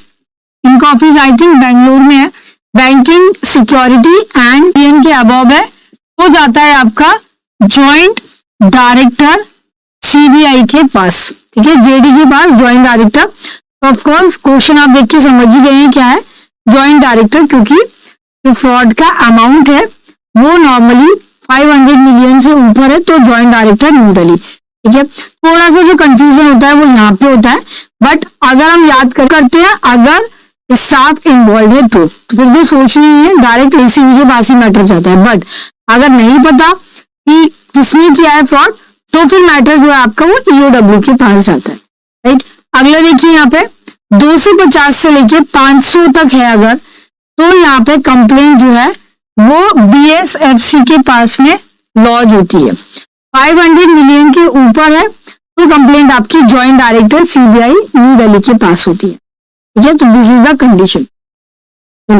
अगला देखते हैं यहाँ पे identify the oldest phone hacking technique use by the hacker to make free call, right. इससे हम क्या कहते हैं, स्पैमिंग, फिशिंग, क्रैकिंग या फ्रीकिंग, इस तरीके के क्वेश्चन। एक्चुअली ये वाला जो मॉड्यूल है आपका ये एक्चुअली नया मॉड्यूल है, अभी रिसेंटली ऐड हुआ है, पहले नहीं था ये मॉड्यूल, राइट। तो अभी केवल 2 बार इसका एग्जाम हुआ है, जून में और दिसंबर में। तो जून का जो पेपर हुआ था फ्रॉड एंड विजिलेंसी, यहाँ इस चैप्टर से, चैप्टर नंबर जो 32 है, यहाँ से कम आपके 10 से 12 नंबर के क्वेश्चन आए थे। बहुत क्वेश्चन थे, स्पेशली साइबर फ्रॉड के बहुत क्वेश्चन आए थे। अभी दिसंबर में तो इतने नहीं आए, बट जून का जो पेपर हुआ था ना तब आपके साइबर से रिलेटेड जो क्वेश्चन आए थे ना साइबर फ्रॉड के, वो बहुत सारे क्वेश्चन थे, राइट। चलिए तो यहाँ पे देखते हैं, that is answer is spamming, right. अगला देखिए definition of forgery, right, is given under section of IPC 1860। बताइए what can be the right answer.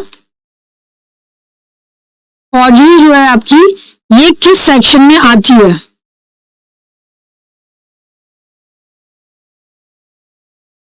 बताइए। फॉर्जरी का देखिए मतलब क्या होता है, फॉर्जरी का मतलब होता है कि जब आप किसी या तो आप फॉल्स डॉक्यूमेंट देते हैं या फिर आप किसी भी डॉक्यूमेंट में ऑल्टरेशन करते हैं। जैसे अगर मुझे सिक लीव मैंने ली है और मैं क्या करूं वहां पे मेडिकल सर्टिफिकेट को वहां पे मैं ऑल्टरेशन करके सबमिट कर दूं, या फिर मैंने अगर LFC सबमिट की है, ठीक है ना, LFC के लिए मैंने किया है और वहां पर मैं कुछ गलत क्लेम लगा दूं, right, so that is we called it as a forgery, ठीक है। जहां पर आप या तो फॉल्स डॉक्यूमेंट देते हैं, गलत डॉक्यूमेंट, राइट, या फिर आप ऑल्टरेशन करते हैं, ठीक है, alteration in the existing genuine document में, ठीक है ना, नॉर्मल डॉक्यूमेंट में ऑल्टरेशन करना, राइट। या तो फॉल्स डॉक्यूमेंट देना या फिर ऑल्टरेशन करना जेन्युइन डॉक्यूमेंट में, तो उसको कहते हैं फॉर्जरी। फॉर्जरी जो है वो आपकी इलेक्ट्रॉनिक रिकॉर्ड के साथ भी हो सकती है, डॉक्यूमेंट के साथ भी हो सकती है। केवल ऐसा नहीं है कि फॉर्जरी का मतलब केवल डॉक्यूमेंट है, राइट। मैंने आपको परसों बताया था, तो ऑप्शन में डॉक्यूमेंट था, but yes it is related to the electronic fraud also, ठीक है। ये आपका इसमें इलेक्ट्रॉनिक फ्रॉड भी आता है, इलेक्ट्रॉनिक रिकॉर्ड भी आता है, ठीक है। तो नॉर्मली देखिए इसमें जो सेक्शन है वो है आपका 463 ऑफ इंडियन पीनल कोड, ठीक है। अब इंडियन पीनल कोड के हिसाब से यहाँ पे क्या है, अगर कोई भी व्यक्ति, राइट, यहाँ पे अगर कोई भी व्यक्ति गलत डॉक्यूमेंट या फिर एग्जिस्टिंग जेन्युइन डॉक्यूमेंट में कुछ भी इस तरीके का करता है तो that will be committed as a forgery, उसको हम फॉर्जरी की कैटेगरी में डालते हैं, ठीक है। तो वो आपका फॉर्जरी कहलाता है, ठीक है। तो फॉर्जरी अंडर सेक्शन आपके 460 के हिसाब से it is an offence, right. चलिए आगे देखते हैं अभी क्वेश्चन, दैट इज, ये भी विजिलेंस से है, it is aimed at deterring the occurrence of lapses, right. बताइए punitive, preventive, deductive or none of the above.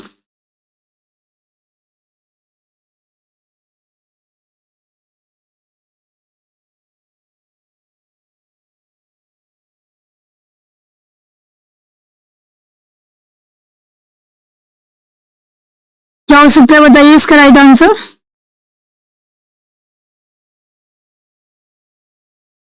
Right, यहाँ पे देखिए 3 टाइप की विजिलेंस की कैटेगरी है, ये क्वेश्चन आया हुआ भी था, राइट। सबसे पहले देखते हैं प्रिवेंटिव, क्योंकि ये सबसे पहले आता है। प्रिवेंटिव का मतलब क्या है, पहले तो मैं विजिलेंस बताती हूँ। विजिलेंस का मतलब क्या होता है, सतर्क रहना, राइट। अब बैंक में नॉर्मली हम जब पैसे के साथ डील कर रहे हैं, पब्लिक मनी के साथ, तो डेफिनेटली हमें विजिलेंट रहना ही पड़ता है। अगर आप विजिलेंट नहीं रहेंगे तो फ्रॉड हो जाता है, राइट। और या तो फ्रॉड कई बार स्टाफ भी करता है, कई बार पब्लिक भी करती है। अब इस केस में क्या होता है, 3 तरीके के आपके विजिलेंस है। पहला है प्रिवेंटिव। प्रिवेंटिव का मतलब क्या होता है, पहले से ही अपने स्टाफ को सतर्क रखना, मतलब प्रिकॉशन लेना। एक्चुअल में अभी कुछ भी इवेंट नहीं हुआ है, कुछ भी दुर्घटना नहीं हुई है, बट पहले से ही अपने स्टाफ को सतर्क रखना, प्रिवेंट करना, ठीक है। सुरक्षा देना, पहले से उन्हें ट्रेनिंग देना, राइट, उन्हें जानकारी देना कि कैसे वो सतर्क रह सकते हैं। ये सारे वर्कशॉप कराना, ट्रेनिंग कराना, ये सब इवेंट आपके प्रिवेंटिव में आते हैं। सेकंड क्या है आपका, डिडक्टिव। अब डिडक्टिव में क्या आता है, दैट मीन्स कुछ ना कुछ गड़बड़ी, फ्रॉड जो है वो हो चुका है। डिडक्टिव में क्या आता है आपका, इन्वेस्टिगेशन आता है, ठीक है। डिडक्टिव में आता है आपका कि एक्चुअल में स्टाफ अकाउंटेबिलिटी को निकालना कि गलती किसकी है, राइट, वो भी आपका डिडक्टिव में आता है। तीसरा क्या आता है यहाँ पे, प्यूनिटिव। प्यूनिटिव का मतलब क्या है कि ऑलरेडी फ्रॉड हो चुका है। प्यूनिटिव का मतलब होता है कि एक्चुअल में स्टाफ को प्यूनिटिव एक्शन देना, मतलब पनिशमेंट ऑर्डर देना, ठीक है। तो तीनों की कैटेगरी अलग अलग है। यहाँ पर क्या है, हुआ नहीं है कुछ भी, मतलब होने के चांसेस हैं कभी फ्यूचर में। यहाँ पर क्या हो चुका है, पर पता करना है कि एक्चुअल में क्या हुआ है और गलती किसकी है, राइट। जबकि थर्ड वाला जो है आपका, ये आपको ये बताता है प्यूनिटिव विजिलेंस। प्यूनिटिव विजिलेंस में हम ये देखते हैं कि सब कुछ हो चुका है, फ्रॉड वगैरह, जो भी स्टाफ अकाउंटेबल है, स्टाफ अकाउंटेबिलिटी रिपोर्ट आप लोगों ने पढ़ी होगी, राइट।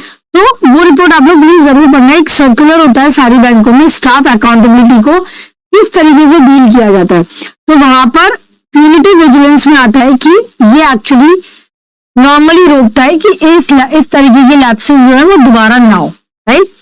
2 पेनल्टीज होती है नॉर्मली। देखिए विजिलेंस में आप अगर हम नॉर्मल में बात करें, it is the minor and major, ठीक है। तो नॉर्मली जो माइनर पेनल्टी होती है, जैसे सेंश्योर है, ठीक है, इंक्रीमेंट डाउन है, नॉर्मली 2 इंक्रीमेंट, 3 इंक्रीमेंट डाउन, या फिर जो आपका राइट इंक्रीमेंट डाउन वगैरह है, ठीक है, सेंश्योर है, या फिर आपका ये सारी चीजें आपकी माइनर में आती है। पर मेजर में क्या आता है आपका, मेजर ज्यादातर आपको विजिलेंस केसेस में आपको मेजर ही देखने को मिलता है। तो यहाँ पर आपका क्या आता है मेजर में, मेजर में आपके आते हैं जैसे CRS, compulsory retirement from services, या फिर इसमें आपका आता है रिमूवल फ्रॉम सर्विसेज, या फिर डिसमिसल, राइट, या फिर ग्रेड में नीचे करना किसी को। अगर कोई स्केल 3 पे है तो उसको स्केल 2 पे करना, 2 पर है तो 1 पे करना, डिग्रेड करना, ठीक है, वो भी आपका मेजर में आता है। तो ज्यादातर क्या होता है ना और बैंक में कि जो भी आपके विजिलेंस केसेस होते हैं उनमें ज्यादातर आपको मेजर पेनल्टी ही मिलती है। इसमें सबसे कम पेनल्टी भी जो है वो होती है आपकी इंक्रीमेंट डाउन बाय 3 स्टेजेस। तो सोचिए अगर आप अभी 20वीं स्टेज पे हैं तो आप किस पे आ जाएंगे, 19, 18, 17 पर आ जाएंगे आपके सीधे 3 इंक्रीमेंट डाउन। और जो आप JIB से इतनी मेहनत से करते हैं, राइट, तो डेफिनेटली कोशिश करिए कि इस कैटेगरी में कभी भी कोई भी ऐसा चांस ना हो कि इस कैटेगरी में आप आए, क्योंकि इंक्रीमेंट कमाने में बहुत टाइम लगता है, एक एक साल लगता है आपको। आपने जब वीआईबी सीआईबी किया होता है तब जाके एक एक इंक्रीमेंट बढ़ता है, राइट। तो वो इंक्रीमेंट आपका यहाँ पे मेजर पेनल्टी में कम हो जाता है।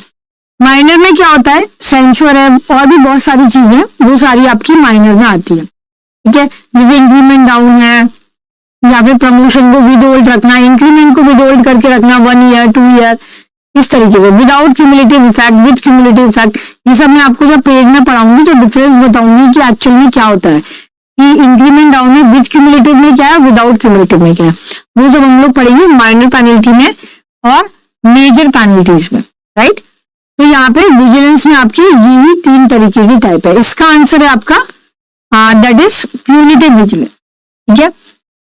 अगला देखिए, it is the vigilance is, अब आप बताई देंगे, it is the vigilance is aimed at the identifying and verifying the occurrence of lapses. इसमें आप ये पता करते हैं कि एक्चुअल में जो कुछ भी अभी हुआ है, राइट, जो भी लैप्सेस अभी हुए हैं वो एक्चुअल में हुए हैं या नहीं हुए हैं, ठीक है। तो वो आप इसमें पता करने की कोशिश करते हैं। अब देखिए इसमें क्या आता है आपका, प्यूनिटिव ऑप्शन है, ऑफकोर्स प्यूनिटिव तो आंसर नहीं है, प्रिवेंटिव है, डिडक्टिव है, या फिर नन ऑफ द अबव है। तो यहाँ पे हम क्या बात कर रहे हैं, राइट, यहाँ पर हम बात कर रहे हैं कि वो विजिलेंस जहां पर हम देखते हैं कि आइडेंटिफाई करना एंड वेरीफाइंग करना कि जो लैप्सेस है वो दोबारा से अकर, मतलब वो एक्चुअल में अकर हुए भी है या नहीं हुए हैं, ठीक है। तो वो सब आपका इन्वेस्टिगेशन वगैरह डिडक्टिव में आता है। यहाँ पर आप पता करते हैं कि क्या एक्चुअल में क्या मिस्टेक हुआ है।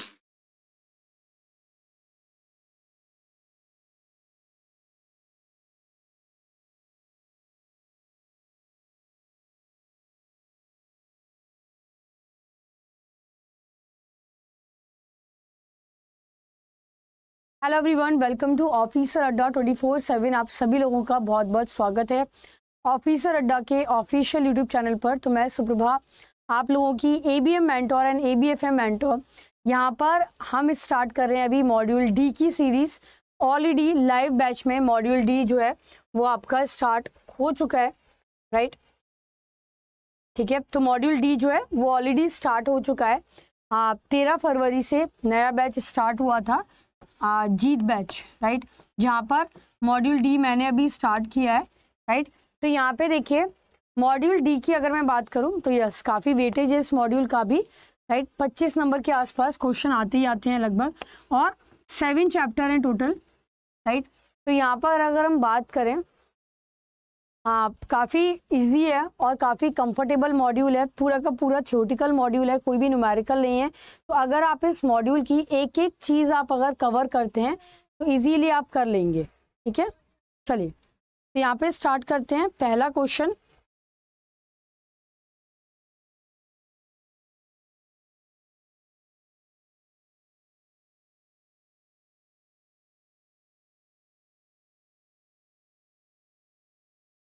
ठीक है। तो यहाँ पे देखिए स्टार्ट करते हैं। पहला question that is from module D, right.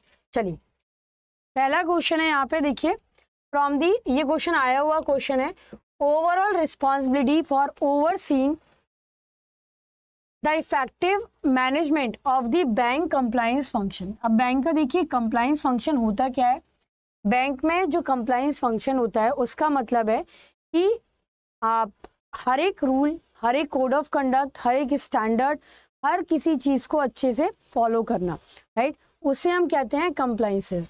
तो यहाँ पे देखिए कंप्लायंसेस में आपका ये सारी चीज़ें आती हैं। तो कंप्लायंसेस की it will lead to the good corporate governance, right. अब कॉर्पोरेट गवर्नेंस का मतलब क्या होता है, सीजी का मतलब, कॉर्पोरेट गवर्नेंस का मतलब होता है कि जहाँ पर आपका प्रॉपरली आप सारी पॉलिसी, सारे प्रोसीजर, सब कुछ आप फॉलो कर रहे हैं, राइट। और उसमें जब हम देखते हैं सारी पॉलिसीज और प्रोसीजर को फॉलो करते हैं, definitely it will lead to the good corporate governance. It is the system, it is the policy through which normally organization will be directed and controlled, right? तो यहाँ पे जो क्वेश्चन है वो है आपका overall responsibility for overseeing the effective management of bank compliance function. Option A है bank board of director, B है यहाँ पे audit committee of board, C है यहाँ पे चीफ कंप्लायंस ऑफिसर और डी है यहाँ पे एमडी एंड सीईओ। तो यहाँ पे आपको मैं भी पेड बैच में आज आगे ये चैप्टर पढ़ाऊंगी आपको, तब आप देखेंगे कि हाँ जिम्मेदारी सभी की है, बट बुक में क्लियर लाइन लिखी हुई है आपकी कि ओवरऑल रिस्पॉन्सिबिलिटी किसकी है। और ये क्वेश्चन एक्चुअली आया हुआ क्वेश्चन है जिसमें हम ये देखते हैं कि ओवरऑल जिम्मेदारी जो है आपकी वो है बैंक के बोर्ड ऑफ डायरेक्टर की, ठीक है। तो जो बैंक के बोर्ड ऑफ डायरेक्टर है उनकी होती है पूरी ओवरऑल रिस्पॉन्सिबिलिटी, राइट, ना कि ऑडिट कमिटी ऑफ बोर्ड की, राइट, ना ही आपकी सीसीओ की होती है, ना ही एमडी एंड सीईओ की होती है। पूरी की पूरी जो कंप्लायंस की जिम्मेदारी होती है, पूरी की पूरी जो जिम्मेदारी होती है वो आपकी होती है बैंक के बोर्ड ऑफ डायरेक्टर की, right. So the answer is a, that is only one. बाकी सब उनके अंडर में एक्चुअली काम करते हैं, बट जो ओवरऑल जिम्मेदारी होती है वो होती है बैंक के बोर्ड ऑफ डायरेक्टर की, राइट। राज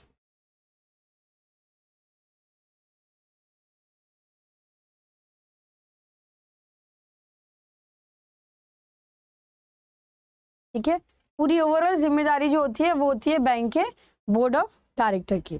अब देखिए यहाँ पे अगला क्वेश्चन देखते हैं, राइट।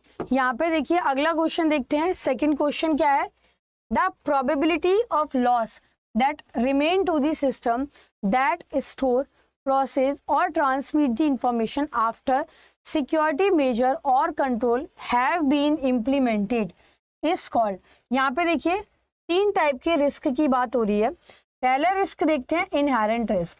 इनहेरेंट रिस्क क्या होता है? इनहेरेंट रिस्क वो रिस्क होता है which is there before applying any internal control measure. किसी भी इंटरनल कंट्रोल मेजर्स को अप्लाई करने के पहले, ठीक है, जो रिस्क इन्वॉल्व रहता है, राइट, उसे कहते हैं यहाँ पे inherent risk, right. Before applying any security measure, before applying any internal control major. जैसे सपोज आप किसी को लोन दे रहे हैं और आपने ना तो उसके सिविल रिपोर्ट चेक की, ना आपने उनकी सैलरी स्लिप चेक की, ना आपने कुछ आगे कोलैटरल सिक्योरिटी ली, ना जांच पड़ताल की, ना pre sanction post sanction inspection ठीक से किया। अब ऐसे में क्या होता है कि normally that is actually natural risk जो आपका रहेगा ही। अगर आप कोई भी सिक्योरिटी मेजर, कोई भी इंटरनल कंट्रोल मेजर जो है आप अप्लाई नहीं करते, तो ये जो रिस्क है ना ये तो आपका रहेगा ही रहेगा। That is the inherent risk, right. फिर आता है आपका कंट्रोल रिस्क। कंट्रोल रिस्क का मतलब क्या होता है कि आपने सेफ्टी मेजर्स को अप्लाई किया। आप किसी को लोन दे रहे हैं, आपने उनकी सिविल रिपोर्ट चेक की, आपने उनकी एनपी अच्छे से चेक किया, सब कुछ पेपर वगैरह आपने लिया, कोलैटरल सिक्योरिटी भी आपने ले ली अच्छे से, प्री सैंक्शन भी किया, सब कुछ अच्छे से किया है। स्टिल आपने जो भी किया वो वहां पर थोड़ी सी हल्की सी कुछ गड़बड़ी हो गई। अब ऐसे में क्या होता है, वो जो गड़बड़ी है it will lead to the control risk, ठीक है। और रेसिडुअल रिस्क होता है जिस पर आप कंट्रोल नहीं कर सकते, मतलब इसकी प्रोबेबिलिटी होती है होने की दैट इज 0.00001%, क्योंकि ये कुछ ऐसी चीजें हैं जैसे अर्थक्वेक है, डिजास्टर है, ठीक है ना, जिस पर आपका बस नहीं है, कंट्रोल नहीं है। तो यहाँ पे देखिए क्वेश्चन है the probability of loss that remain to the system that store process or transmit information after security measure or control have been implemented, ठीक है, that is called, right, that is called as a, जिसे हम कहते हैं residual risk. यहाँ पे answer आपका residual है, right, not the control. Control नहीं है इसका आंसर। कई बार मैंने ये क्वेश्चन कंट्रोल में कराया बट कंट्रोल नहीं है, इसका आंसर है रेसिडुअल रिस्क। बिकॉज रीजन ये है कि इसमें यहाँ पे ये नहीं लिखा कि जो भी आपके सिक्योरिटी मेजर्स है, जो भी आपके कंट्रोल हैं, वो आपके गलत तरीके से अप्लाई हुए हैं, राइट, ये ऐसा कहीं भी नहीं लिखा। चलिए अगले क्वेश्चन पे आते हैं। यहाँ पे the possibility that bank may occur losses due to the movement in interest rate, right, foreign currency exchange rate and or other market related indicator called, right, the market risk, system, credit and liquidity. तो यहाँ पे क्या बोला जा रहा है कि जो बैंक है they may occur losses due to movement in the interest rate in the foreign currency. तो यहाँ पर हम बात कर रहे हैं मार्केट रिस्क की। मार्केट रिस्क क्या होता है कि fluctuation in the currency, right, fluctuation in the market. जिसकी वजह से होने वाला रिस्क, जिसकी वजह से बिजनेस में होने वाला लॉस, उससे हम कहते हैं यहाँ पे market risk, right. That is we called it as a market risk. जैसे क्रेडिट रिस्क क्या है, बहुत फेमस है ये, काफ़ी क्वेश्चन आते हैं यहाँ से, इसका आंसर तो ये है। क्रेडिट रिस्क में क्या होता है कि that is the probability actually, जहाँ पर बैंक ने जो भी डेट दिया है, जो भी लोन दिया है, उसके वापस आने की जो प्रोबेबिलिटी है वो ना के बराबर होती है। मतलब जो अकाउंट है, जो लोन जो है वो जल्दी ही एनपीए होने वाला है, राइट। तो यहाँ पर आपका क्रेडिट रिस्क ये कहलाता है। आपने मॉड्यूल सी में भी पढ़ेंगे ये, और मॉड्यूल डी में भी पढ़ेंगे, एलआरएम एंड क्रेडिट रिस्क, राइट। तो काफ़ी इंपॉर्टेंट है ये भी, राइट। चलिए अगला क्वेश्चन देखते हैं यहाँ पे। अगला क्वेश्चन है that is which of the following is not a market risk, right. So that is movement in the interest rate, B है यहाँ पे movement in the foreign currency exchange rate, movement in the stock process, और D है यहाँ पे sudden withdrawal of large chunk of deposit, ठीक है। तो यहाँ पर which of the following is not a market risk, इसमें से कौन सा मार्केट रिस्क जो है वो नहीं है। तो यस, जब इंटरेस्ट रेट में किसी भी तरीके के चेंजेस होते हैं, that is we called it as a market risk, ठीक है ना, वो आपका मार्केट रिस्क है। अगर फॉरेन करेंसी एक्सचेंज रेट में कुछ चेंजेस हो रहे हैं, फ्लक्चुएशन हो रहे हैं, मार्केट रिस्क है। Sudden withdrawal of large chunk of deposit, ये आपका मार्केट रिस्क में नहीं आता, ये कुछ कुछ आपका ऑपरेशनल रिस्क में आएगा, ठीक है। चलिए अगला क्वेश्चन देखते हैं यहाँ पे, ठीक है। अगला देखते हैं which one of the following is not a operational risk. Operational risk का देखिए मतलब क्या होता है, due to any internal event or may be due to any external event, जो बिजनेस में होने वाला लॉस है उसको कहते हैं ऑपरेशनल रिस्क, राइट। ये मैंने आपको ऑलरेडी पढ़ाया हुआ है परसों की क्लास में, पेड में। तो ऑपरेशनल रिस्क में क्या आता है, जैसे एम्प्लॉय एरर आती है, फ्रॉड आता है, या फिर अगर कुछ भी एंट्री गलत है, नंबरिंग कुछ गलत कर दी है, या फिर आईटी सिक्योरिटी सर्वर खराब है, ये सब आपका ऑपरेशनल रिस्क की कैटेगरी में आता है। अब यहाँ पे देखिए क्वेश्चन क्या पूछा गया है, क्वेश्चन पूछा गया है कि इनमें से आपका कौन सा ऑपरेशनल रिस्क की कैटेगरी में नहीं आता, राइट। तो यहाँ पे ऑप्शन क्या है, ये कस्टमर ट्रांजेक्शन एरर, बी है अनएथिकल कंडक्ट, सी है collection of fake currency at the counter, और डी है यहाँ पे wrong posting of entry due to computer malfunction. बताइए कौन सा इसमें से राइट आंसर होगा।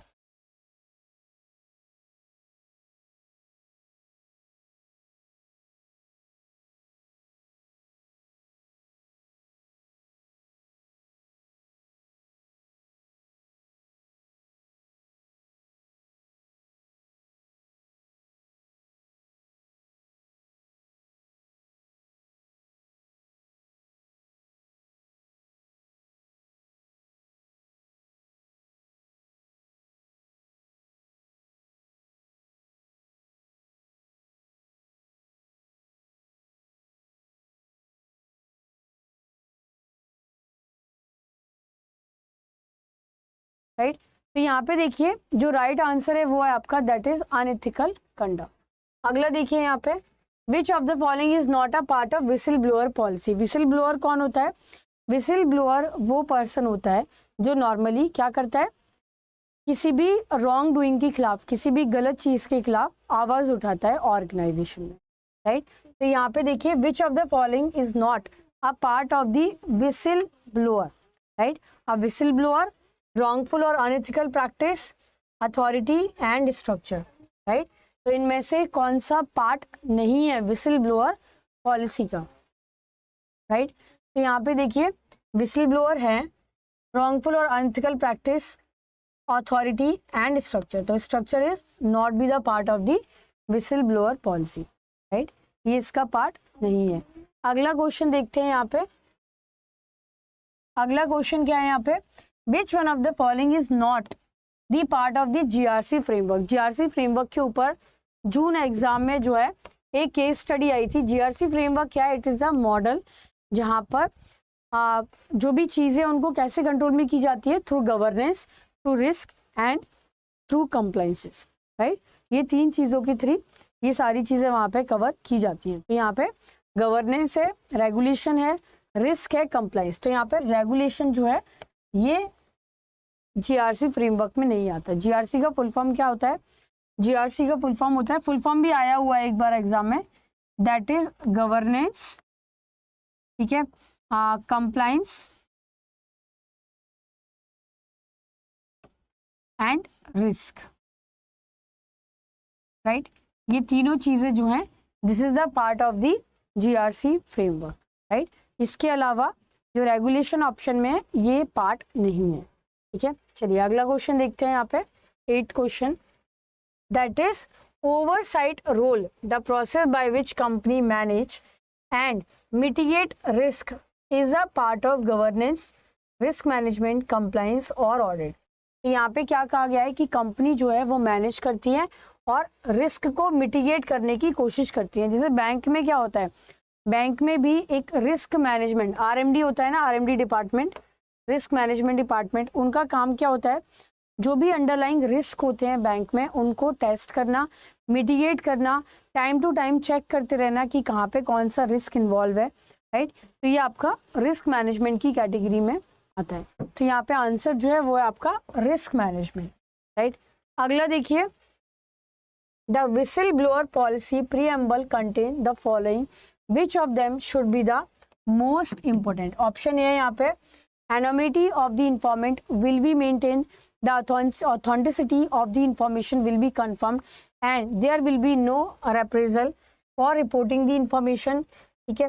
appropriate and disciplinary action will be taken after investigation and on confirmation of the information and none of the above।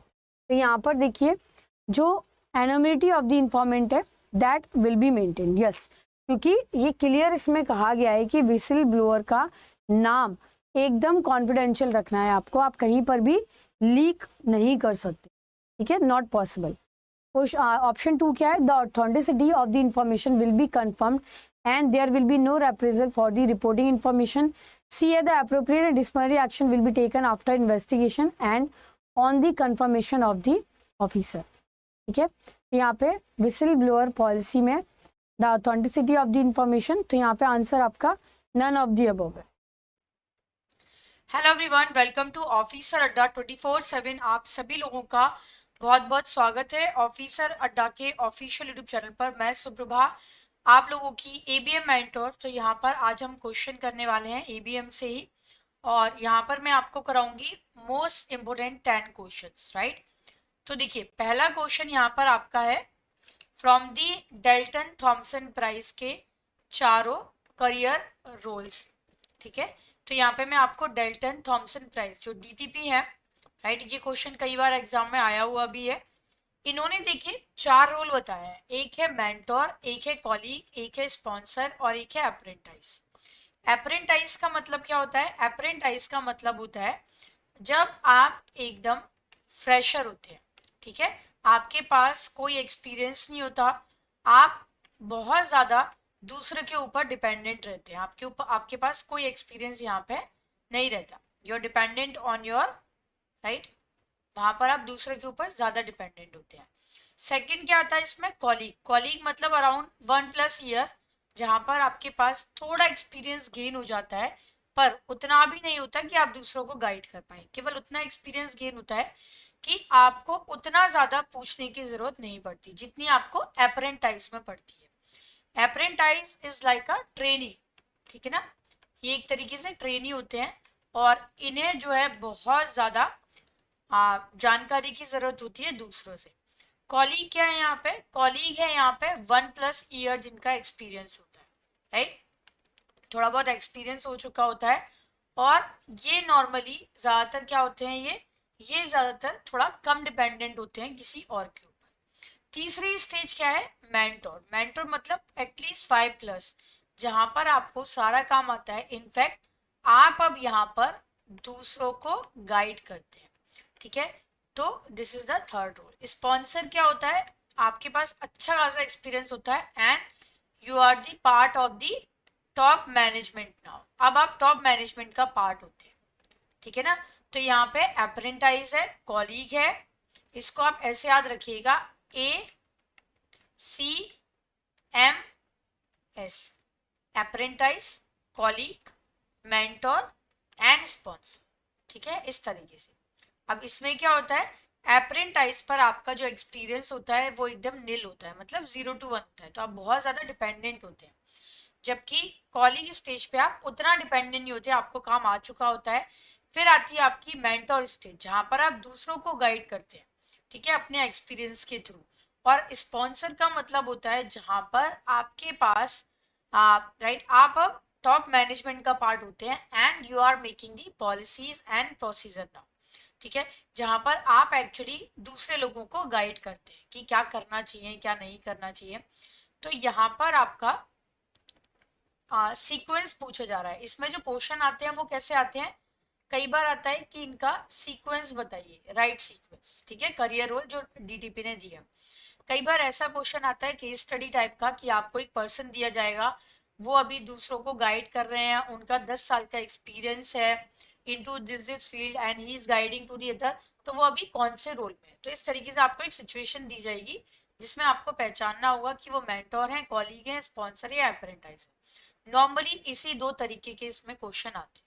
तो यहाँ पे मैंने आपको सीक्वेंस बताया है, पर आपको चारों का मतलब भी पता होना चाहिए, क्योंकि केस स्टडी एक नंबर की केस स्टडी केवल छोटा सा बिल्कुल पैरा टाइप का आएगा कि अगर ये पर्सन, इनका 3 साल का एक्सपीरियंस है और इन्हें अब उतना ज्यादा गाइडेंस की जरूरत नहीं पड़ती, अपना काम खुद कर सकते हैं, मतलब वो कॉलीग स्टेज पे है। ठीक है, तो आपको चारों का जो है रोल एंड मतलब जो है वो पता होना चाहिए। अब यहाँ पे सीक्वेंस पूछा जा रहा है ACMS, मतलब यहाँ पे आंसर है आपका 2। ठीक है, अगला देखते हैं क्वेश्चन, इनमें से कौन सा मिसमैच, इस तरीके का क्वेश्चन इस बार आया भी था। करियर कॉन्सेप्ट जो दिए है माइकल ड्राइवर ने दिए है, और इसमें से कौन सा आपका मिसमैच है। ठीक है, लीनियर करियर कॉन्सेप्ट देखिए 4 टोटल होते हैं आपके करियर कॉन्सेप्ट। पहला इसमें लीनियर करियर कॉन्सेप्ट, राइट। अब देखिए लीनियर करियर कॉन्सेप्ट में क्या होता है, लीनियर करियर कॉन्सेप्ट में आप सेम ऑर्गेनाइजेशन में, सेम डोमेन में अपवर्ड मूवमेंट करते हैं। ठीक है ना, आगे बढ़ते जाते हैं हायरार्की में। जैसे आपने पहले स्केल 1 पे ज्वाइन किया, फिर आप स्केल 2 पे प्रमोट हो गए, फिर आप स्केल 3 पे प्रमोट हो गए, फिर आप स्केल 4 पे, 5 पे and so on within the same organisation. ठीक है, एंड सेम हायरार्की पे, राइट। मोस्ट कॉमन वाला ये एकदम करियर रोल है जो बहुत ज्यादा आपको देखने को मिलेगा। ठीक है, नॉर्मली अगर आप बैंक में भी हैं तो आप भी यही करेंगे, ज्यादातर लोग यही करते हैं, एक सेम ऑर्गेनाइजेशन में आगे बढ़ते जाते हैं। ठीक है, इसके बाद आता है इसमें स्टडी स्टेट करियर।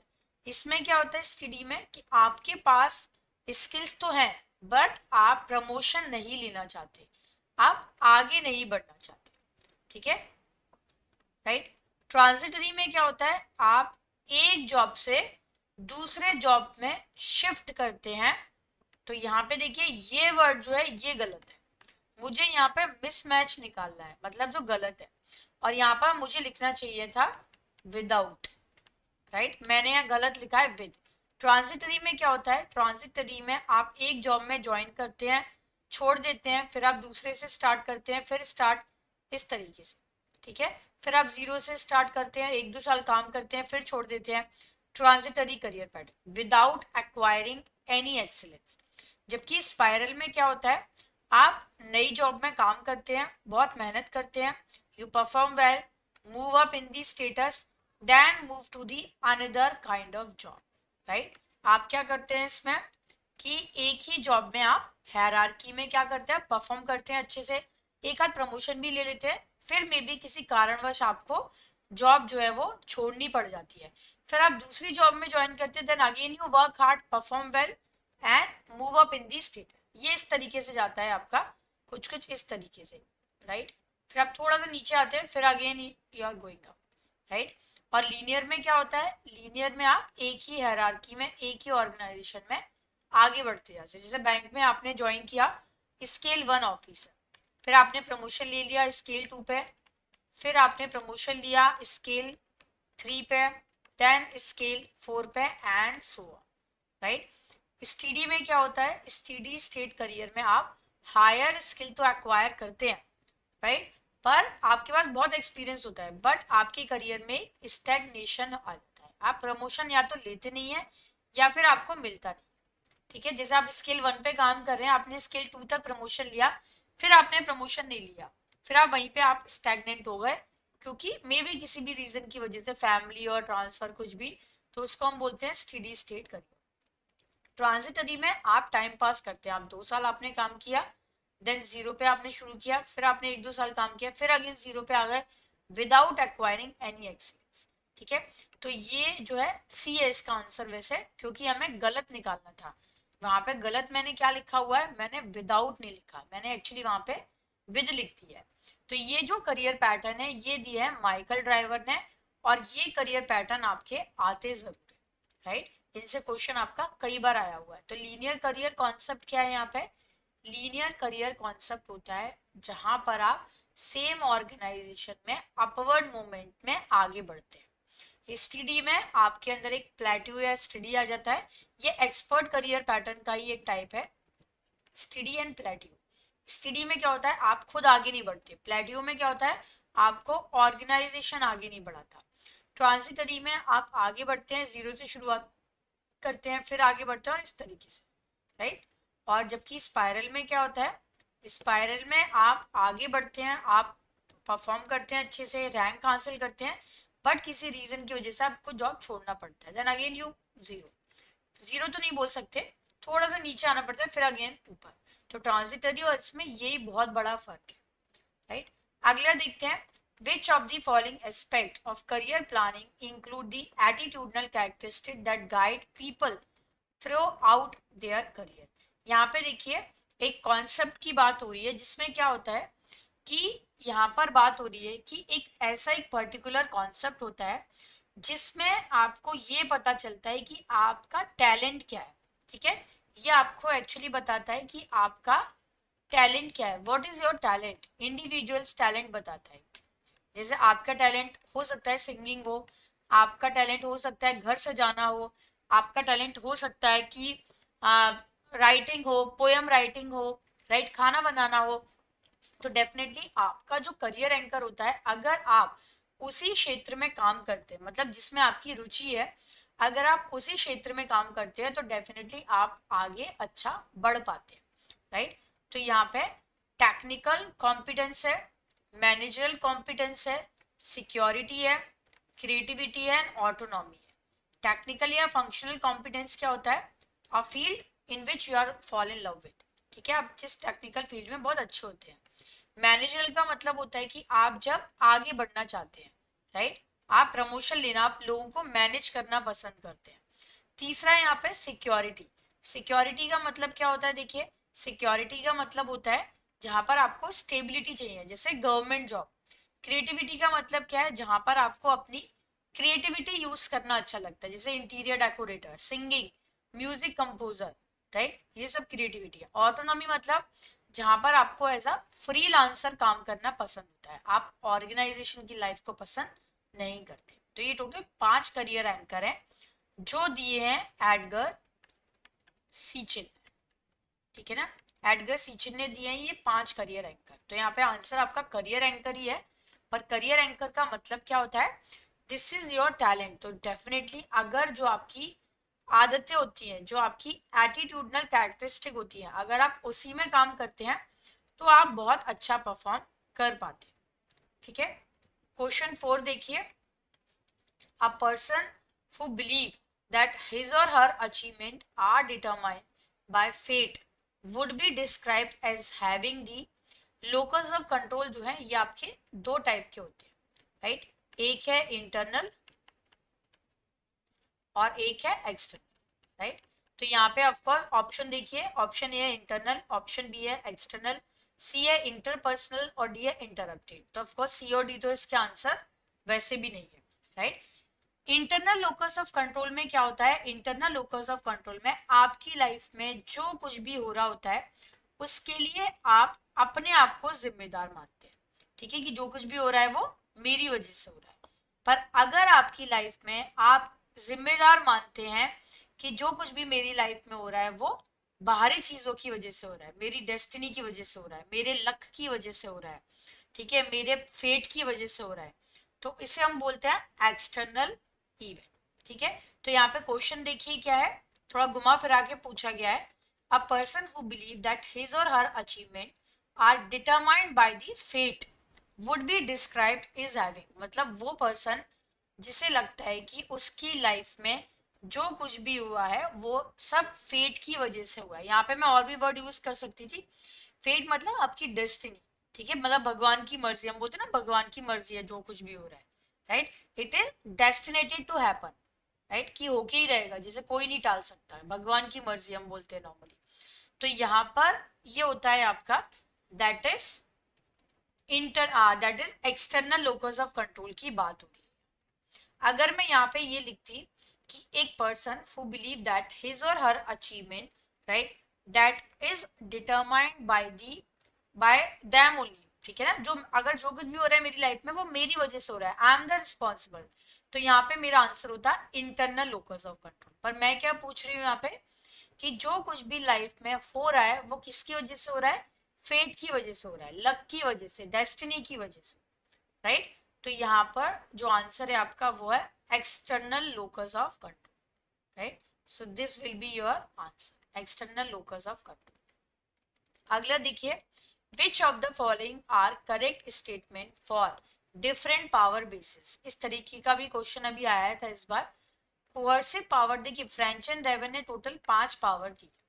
पहली पावर क्या है आपकी, रिवॉर्ड पावर, ठीक है, दूसरी पावर जो है वो है आपकी कोअर्सिव पावर, तीसरी पावर जो है वो है आपकी एक्सपर्ट पावर, चौथी पावर जो है आपकी वो है रेफरेंट पावर, ठीक है, और एक्सपर्ट हो गई, रिवॉर्ड हो गई, एक इसमें लेजिटिमेट। इसके अलावा 2 पावर और है, reflected power and emotional power, ठीक है। अब मैं इसमें सबका मतलब आपको बताऊंगी।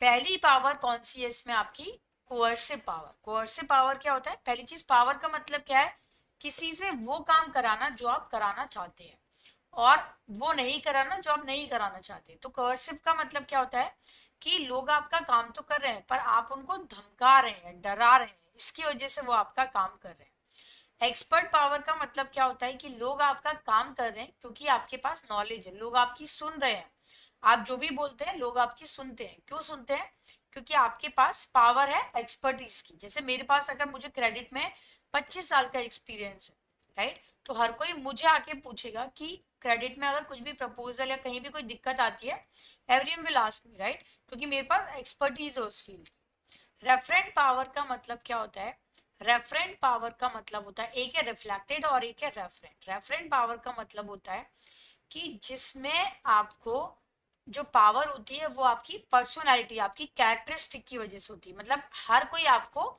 फॉलो करता है, आप में इतने गुण होते हैं आपके अंदर कि आपके जो बिलीवर होते हैं वो आपको ब्लाइंडली ट्रस्ट करते हैं, ब्लाइंडली फॉलो करते हैं। जैसे महात्मा गांधी, सुभाष चंद्र बोस, नेल्सन मंडेला, ठीक है, इस तरीके के लोगों के पास referent power because of your characteristic.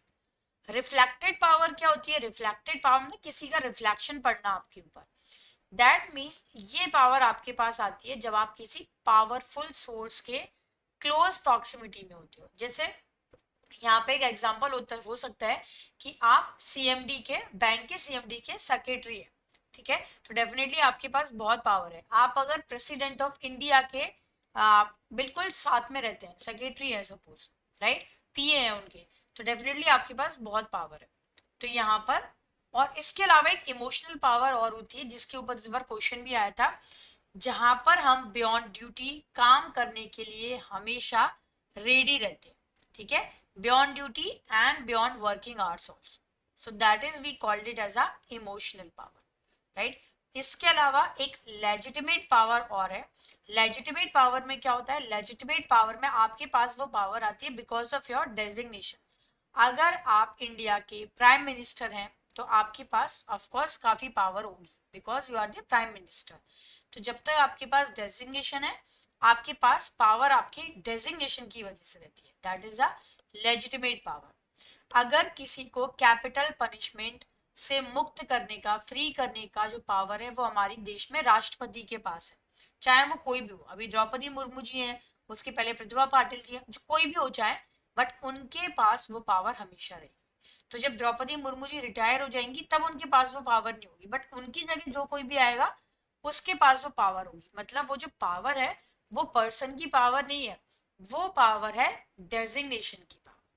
ठीक है, तो यहाँ पे देखिए ऑप्शन ए है, कोर्सिव पावर के आगे लिखा है leader threaten punish delinquent employee. Expert मतलब power gain by the virtue of knowledge, दोनों सही है।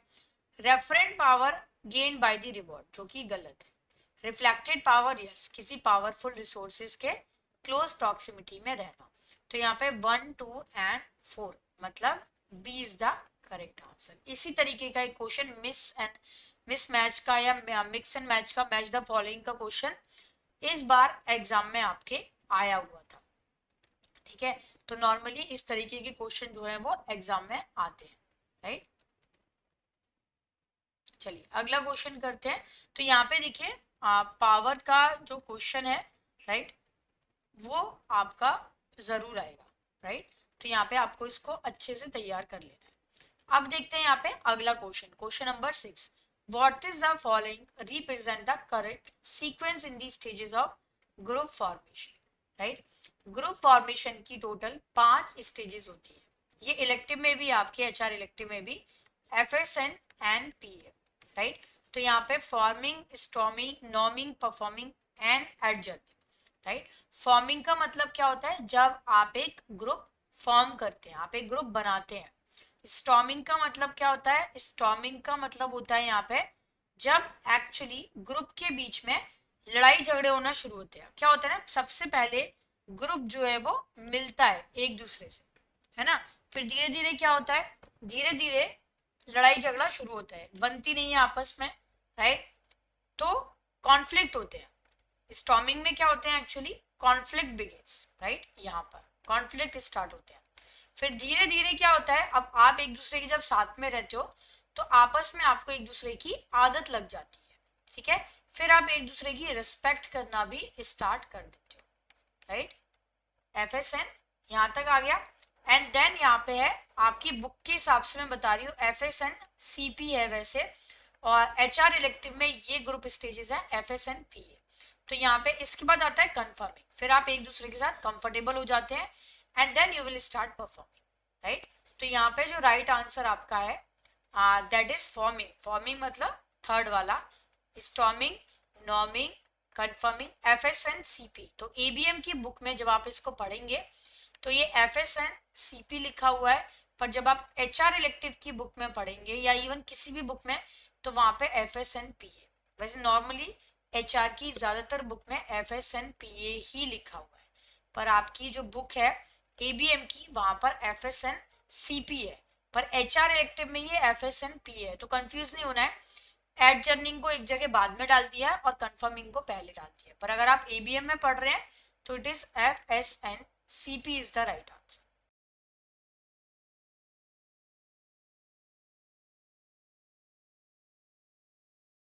आप सभी लोगों का बहुत बहुत स्वागत है ऑफिसर अड्डा के ऑफिशियल यूट्यूब चैनल पर। मैं सुप्रभा, आप लोगों की ABM मेंटर, राइट। तो यहाँ पे देखिए ऑलरेडी आपको पता है कि CIB की रजिस्ट्रेशन डेट आज आ चुकी है और रजिस्ट्रेशन शुरू होने वाले हैं 7 मई से, 7 मई से। पहला एग्जाम है आपका जुलाई में, 7 जुलाई को है आपका पहला एग्जाम ABM का। फिर BFM का एग्जाम है 13 को, 14 को ABFM है और फिर BRBL है। देन फुल जुलाई मतलब आपका बिजी रहने वाला है यहाँ पे, राइट। तो यहाँ पर अभी आपके पास ऑलरेडी लगभग आपके पास मार्च, अप्रैल, मई, जून 4 महीने का टाइम अभी बचा हुआ है, राइट। तो 4 महीने में आपको अपनी CIB की जो प्रिपरेशन है वो अच्छे से स्टार्ट कर देनी है, क्योंकि यहाँ पर आपके पास एग्जैक्टली 4 मंथ का टाइम है और पेपर जो है वो टोटल 5 पेपर है प्लस एक इलेक्टिव भी है, 4 पेपर प्लस इलेक्टिव। तो टोटल आपके पास अभी बहुत ज़्यादा टाइम नहीं है, केवल 5 आपके एग्जाम है और केवल आपके पास अभी 4 महीने बचे हुए हैं, ठीक है ना। तो सोचिए 4 महीने में आपको 5 पेपर की तैयारी करनी है। ABM, BFM और BRBL के साथ में 13 फरवरी को नया बैच हम लोगों ने लॉन्च किया था, जीत बैच, जिसे आप ज्वाइन कर सकते हैं। इंग्लिश मीडियम में विक्ट्री बैच था, राइट। तो जितने भी एस्पायरेंट है जल्दी से बैच को भी ज्वाइन कर लीजिए। चलिए ABM के मॉड्यूल D जो है वो मैंने 13 फरवरी को स्टार्ट किया था और इस मॉड्यूल डी में पहला क्वेश्चन जो मैं आपको करा रही हूँ, कल मैंने क्लास में आपको पेड में अकाउंटिंग स्टैंडर्ड कराए थे, वहीं से मैंने यहाँ पे पहला क्वेश्चन लिया हुआ है डीटीए एंड डीटीएल का, ठीक है ना। तो यहाँ पे देख सकते हैं आप लोग डीटीएल का जो है ये आपका फर्स्ट क्वेश्चन है। एक सेकेंड, देखिए क्वेश्चन क्या है यहाँ पे, विच ऑफ दी फॉलोइंग। अब देखिए डीटी डीटीएल कहाँ पे मेंशन है, ये आपका मेंशन है यहाँ पे, राइट, AS22 में, राइट। AS22 जो है वो डीटीए डीटीएल से रिलेटेड है। तो यहाँ पे क्वेश्चन क्या है कि विच of the following statement is true regarding the DTA, that is deferred tax asset. Deferred tax asset कब होता है, जब आपकी अकाउंटिंग इनकम ज्यादा होती है टैक्सेबल इनकम से, और डीटीएल कब होता है, जब आपकी अकाउंटिंग इनकम कम होती है लाइबिलिटी टैक्सेबल इनकम से, ठीक है। तो ये वाला जो सिनेरियो है ये है आपका डीटीएल का, और ये जो है आपका ये है डीटीए का। तो यहाँ पे देखिए पहला क्वेश्चन है DTA always represent future tax benefit that can be realised with certainty, ठीक है। ऑप्शन बी है यहाँ पे DTL arises when taxable income in future period is expected to be higher than the accounting profit, और C है यहाँ पे the DTA are recorded when there is a temporary difference resulting in the higher taxable income in future period. तो ये तो बिल्कुल ही गलत है। DTL are not considered in compiling a company net income, ठीक है। तो यहाँ पे आपको फाइंड आउट करना है correct option, right, correct option. तो पहला क्या है, DTA always represent future tax benefit that can be realised with certainty.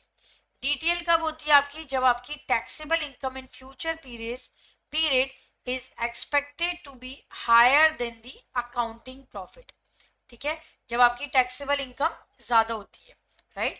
तो यहाँ पे देखिए डीटीए एंड डीटीएल दोनों में क्या फर्क है, डीटीए आपका तब होता है, यहाँ पे देखिए AS22 क्या कहता है, AS22 ये कहता है कि जो भी सिनेरियो हो, चाहे डीटीए का हो चाहे डीटीएल का हो, दोनों ही सिनेरियो में आपको यहाँ पे रखना जरूरी है, ठीक है ना। जो भी सिनेरियो आपको नोट्स टू अकाउंट में या फिर प्रॉफिट एंड लॉस वगैरह में आपको अपने अकाउंटिंग स्टेटमेंट में उसे आपको शो करना ही करना है, right.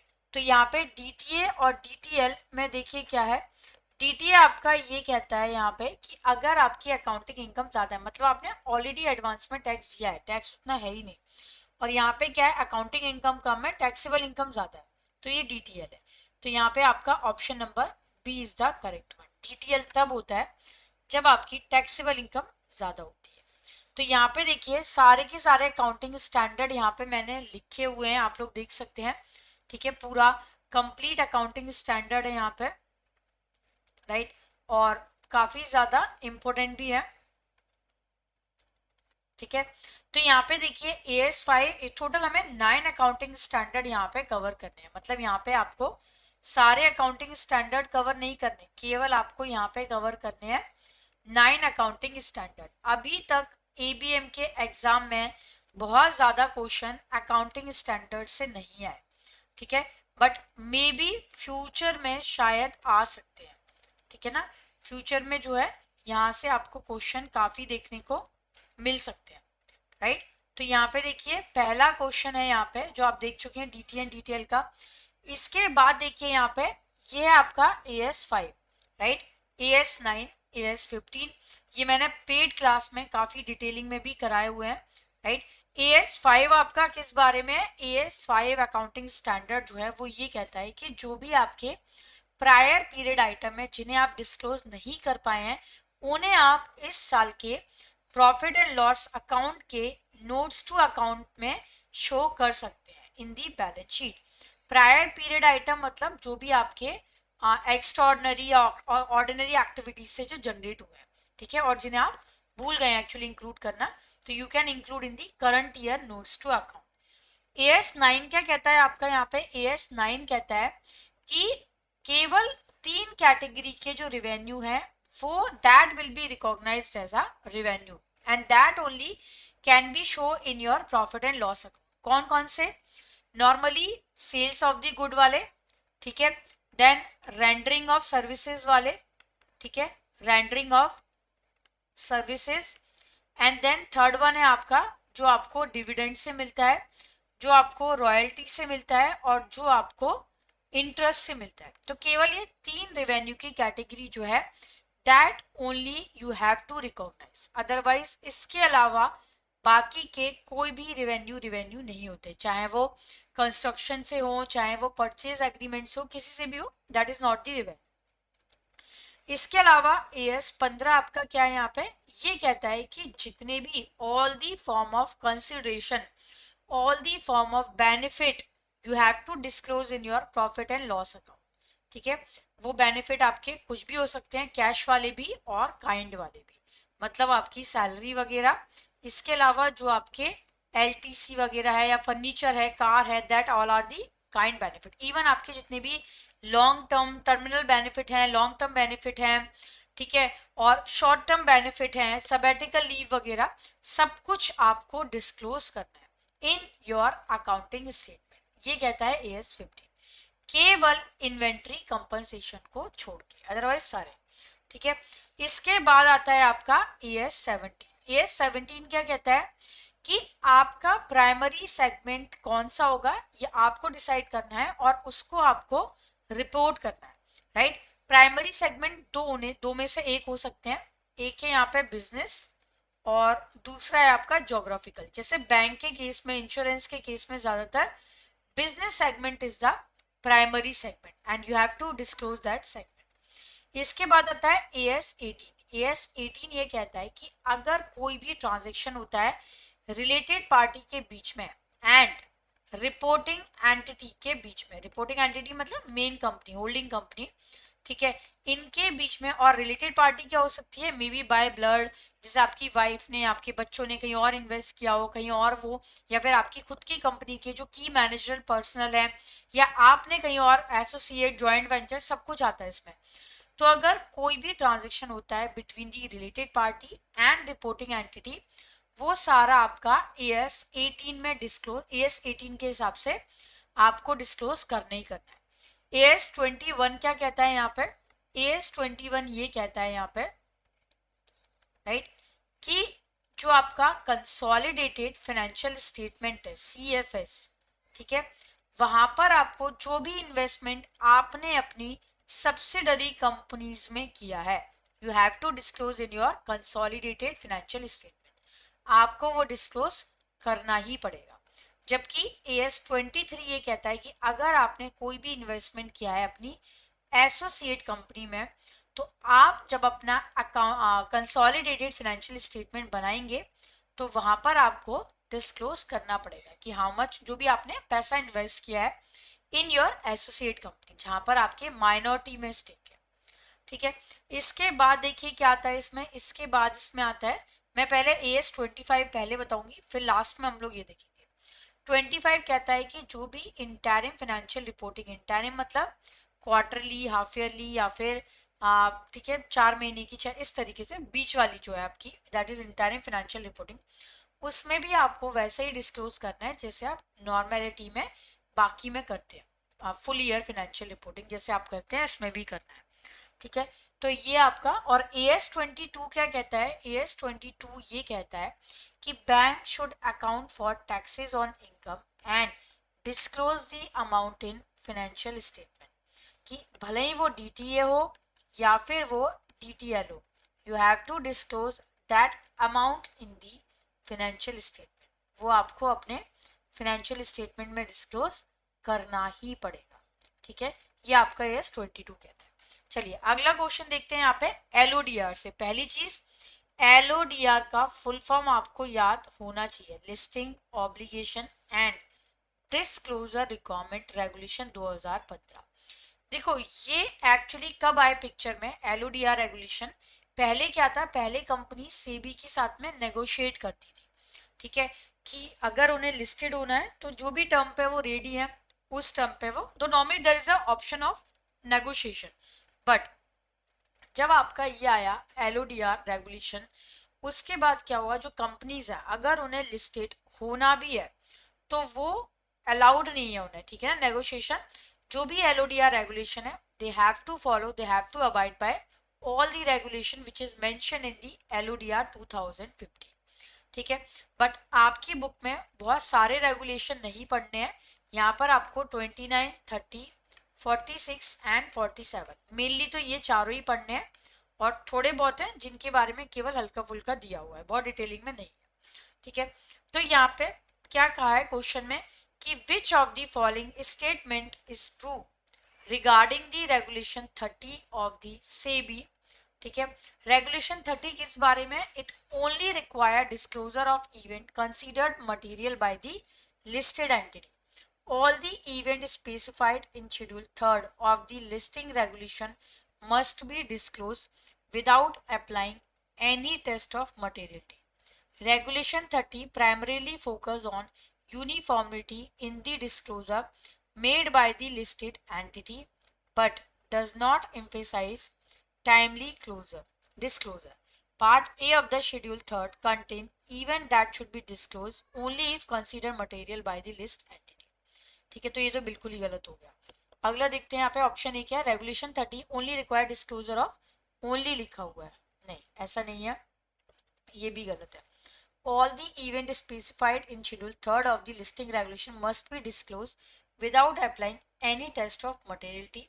30 primarily focus on uniformity in the disclosure made by the listed entity but does not emphasize the timely disclosure। तो यहाँ पे आपका बी ऑप्शन जो है वो करेक्ट है।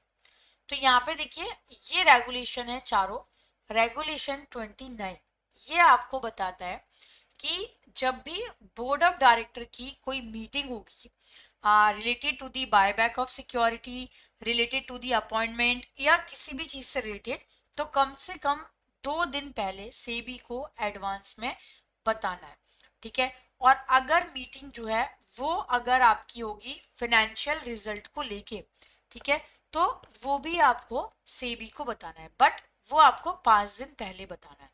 तो अगर कंपनी के बोर्ड ऑफ डायरेक्टर जो है वो अगर कोई मीटिंग करने वाले हैं, right, related to the financial result, they have to intimate to the board of director, ठीक है, सेबी, राइट। और अगर मीटिंग करने वाले हैं बायबैक ऑफ सिक्योरिटी या बाकी चीजों को लेके, तब भी इंटीमेट करना है, बट 2 डेज प्रायर। अब रेगुलेशन 30 क्या कहता है, रेगुलेशन 30 यहाँ पे ये कहता है कि अगर आपको कोई भी 2 पार्ट है इसमें actually, para A para B. Para A कहता है इसमें वो इंफॉर्मेशन आती है कि even without applying the test of the materiality you have to disclose, ठीक है ना, आपको करना ही करना है। और बी कहता है कि ये वो इंफॉर्मेशन है अगर काम की है, अगर ये मटेरियलिटीज इंफॉर्मेशन है तो केवल आप डिस्क्लोज करिए, अदरवाइज मत करिए। तो ये रेगुलेशन 30 है, 2 पार्ट में है, para A para B. Regulation 46 में भी कुछ इंफॉर्मेशन दी है, राइट। इसमें आपकी वो इंफॉर्मेशन आती है जो आपको वेबसाइट पे अगर कोई भी चेंज होता है, जैसे आपकी कंपनी का नेचर ऑफ बिजनेस, जैसे आपकी कंपनी का ग्रीवांस रिड्रेसल का नाम, कुछ भी इस तरीके के चेंजेस, वो आपको अपनी कंपनी के वेबसाइट पे चेंज होने के विद इन 2 डेज में अपडेट करना है on your website, companies website, ठीक है। ये आपका रेगुलेशन कौन सा है, ये आपका रेगुलेशन 46 है, ठीक है। फिर आता है इसमें रेगुलेशन 47, ये इसमें वो इंफॉर्मेशन आती है जो आपको न्यूज़पेपर में देना ही देना है, ठीक है ना। एक आपका लोकल न्यूज़पेपर और एक आपका इसमें होगा इंग्लिश न्यूज़पेपर। जैसे अगर मैं बिलोंग करती हूँ तमिलनाडु को, तो एक तमिल न्यूज़पेपर और एक इंग्लिश न्यूज़पेपर। जैसे फाइनेंशियल रिजल्ट वो आपको न्यूज़पेपर में डिस्क्लोज करने ही करने हैं, ठीक है। ऐसे 2-3 पैराग्राफ हैं, 2-3 चीजें हैं जो आपको डिस्क्लोज करनी है, राइट। तो यहाँ पे आपको एटलीस्ट आपको ये चार्ट पूरा पता होना चाहिए, this is a very important, ठीक है ना, कि 29 किस लिए, 30 किस लिए, 46 किस लिए और 47 किस लिए, राइट। थर्ड क्वेश्चन देखते हैं, what is the one of the key responsibility of the compliance department. Option A है यहाँ पे ensuring profitability of the bank, B है यहाँ पे coordinating with various functional department and branches for effective compliance, C है यहाँ पे managing marketing campaign for the bank, और डी है यहाँ पे handling customer service operation, right. तो यहाँ पे देखिए कंप्लायंस का मतलब क्या होता है, कंप्लायंस का मतलब होता है रूल रेगुलेशन, हर चीज को प्रॉपरली फॉलो करना, right. To lead to the good corporate governance. तो यहाँ पे अगर ऑर्गेनाइजेशन कंप्लायंस को फॉलो नहीं करते तो आरबीआई उन पे पेनल्टी लगा देती है, राइट। आरबीआई जो है वो पेनल्टी लगा सकती है कंपनीज के ऊपर, बैंक के ऊपर, अगर वो कंप्लायंस को फॉलो नहीं करते 56(2)(1) के अंतर्गत अंडर द बीआर एक्ट। तो यहाँ पे क्वेश्चन जो है what is the one of the key responsibility of compliance department, right. तो यहाँ पर आपका जो क्वेश्चन है वो है यहाँ पे ensuring profitability of the bank, इससे कंप्लायंस का कोई लेना देना नहीं है। हैंडलिंग कस्टमर सर्विस ऑपरेशन, कोई लेना देना नहीं है। Managing marketing campaign for the bank, कोई लेना देना नहीं है, ठीक है। Coordinating with various functional department and branches for effective compliance. तो यहाँ पे देखिए क्या है, आपको अगर कंप्लायंस डिपार्टमेंट का काम क्या है, कंप्लायंस डिपार्टमेंट का काम है हर एक ऑफिस के साथ में, हर एक ब्रांच के साथ में, हर एक ओवरसीज ब्रांच के साथ में कोऑर्डिनेट करना, कंप्लायंस के लिए कोऑर्डिनेट करना कि क्या ओवरसीज ब्रांचेस जो हैं वो ठीक से कंप्लाइज कर रही हैं या नहीं कर रही हैं, जो आपकी ब्रांचेस हैं लोकल ब्रांचेस क्या वो ठीक से कंप्लाइंस कर रही हैं या नहीं कर रही हैं, या फिर जो आपकी बाकी राइट फंक्शनल ऑफिस है, फंक्शनल डिपार्टमेंट है आपके हेड ऑफिस में, क्या वो कंप्लाइंस करें। तो बेसिकली यहाँ पर आपके फंक्शनल डिपार्टमेंट एंड ब्रांचेस में प्रॉपरली, इवन ओवरसीज में प्रॉपरली कंप्लाइंस हो रहा है या नहीं हो रहा है, वो आप इसमें चेक करते हैं, कोऑर्डिनेट करते हैं, ठीक है। ये काम होता है कंप्लाइंस डिपार्टमेंट एचओ का, ठीक है। अगला क्वेश्चन है as per the RBI bank were required to formulate and implement a compliance function policy within what time frame from the date of the circular, ठीक है। ये क्वेश्चन अभी तक आया नहीं है बट मे बी आ सकता है कि कब आपको जो सर्कुलर आया था 2007 में उसमें क्या टाइमलाइन दी गई थी। नॉर्मली था 3 महीने, 6 महीने, 9 महीने या 12 महीने, 6 महीने था वैसे, कि आपको विद इन 6 मंथ के अंदर अंदर आपको जो कंप्लायंस है वो आपको कर लेना है, मतलब बना लेना है कंप्लायंस पॉलिसी। तो देखिए हर एक बैंक की अपनी कंप्लायंस पॉलिसी जरूर होती है और लगभग सबकी कंप्लायंस पॉलिसी जो है वो एक जैसी है। उसमें दिया रहेगा कि सीसीओ का काम क्या है, कंप्लायंस डिपार्टमेंट का काम क्या है, हर बैंक की कंप्लायंस पॉलिसी लगभग एक जैसी ही है, ठीक है। तो यहाँ पे आपके 6 month is the right answer. अगला देखिए what is the meaning of duality as mentioned in the RBI circular on compliance function and role of CCO for NBFC UL and ML issued in the April 2022. CCO should not be given any responsibility which bring element of conflict of interest. CCO should not be given extension beyond 2 terms if age is beyond 70. CCO should not be allowed, मतलब duality का मतलब पूछा है कि actually में क्या होता है। यहाँ पे ऑफकोर्स ऑप्शन ए सही है। डुअल रेटिंग का मतलब होता है सीसीओ जो है वो यहाँ पे डबल रिस्पॉन्सिबिलिटी को हैंडल नहीं कर सकते, राइट। अलाउड ही नहीं है कि वो डबल रिस्पॉन्सिबिलिटी को हैंडल करे, राइट। डुअल रेटिंग का मतलब होता है he could not be given any responsibility which bring the element of conflict of interest. उनका काम होता है सही गलत बताना, तो जिस टीम के वो खुद पार्ट होंगे तो वो कैसे सही गलत बताएंगे, राइट। तो यहाँ पे आपका that is the meaning of duality. तो जितने भी एस्पायरेंट है देखिए जीत बैच जो है वो ऑलरेडी स्टार्ट हो चुका है, जल्दी से यहाँ पे आप लोग टाइप कर लो राइट अड्डा 24/7। इवन आप ऐप के थ्रू भी परचेज कर सकते हो, उसमें आपको ज़्यादा बेनिफिट है, राइट, क्योंकि आपको वहाँ पे 1% एडिशनल डिस्काउंट और कॉइन भी मिलते हैं। तो यहाँ पे आपको JIB एंड CIB की कैटेगरी में जाना है, ये आपका CIB है और यहाँ पर बैच जो है वो है आपका जीत बैच, राइट।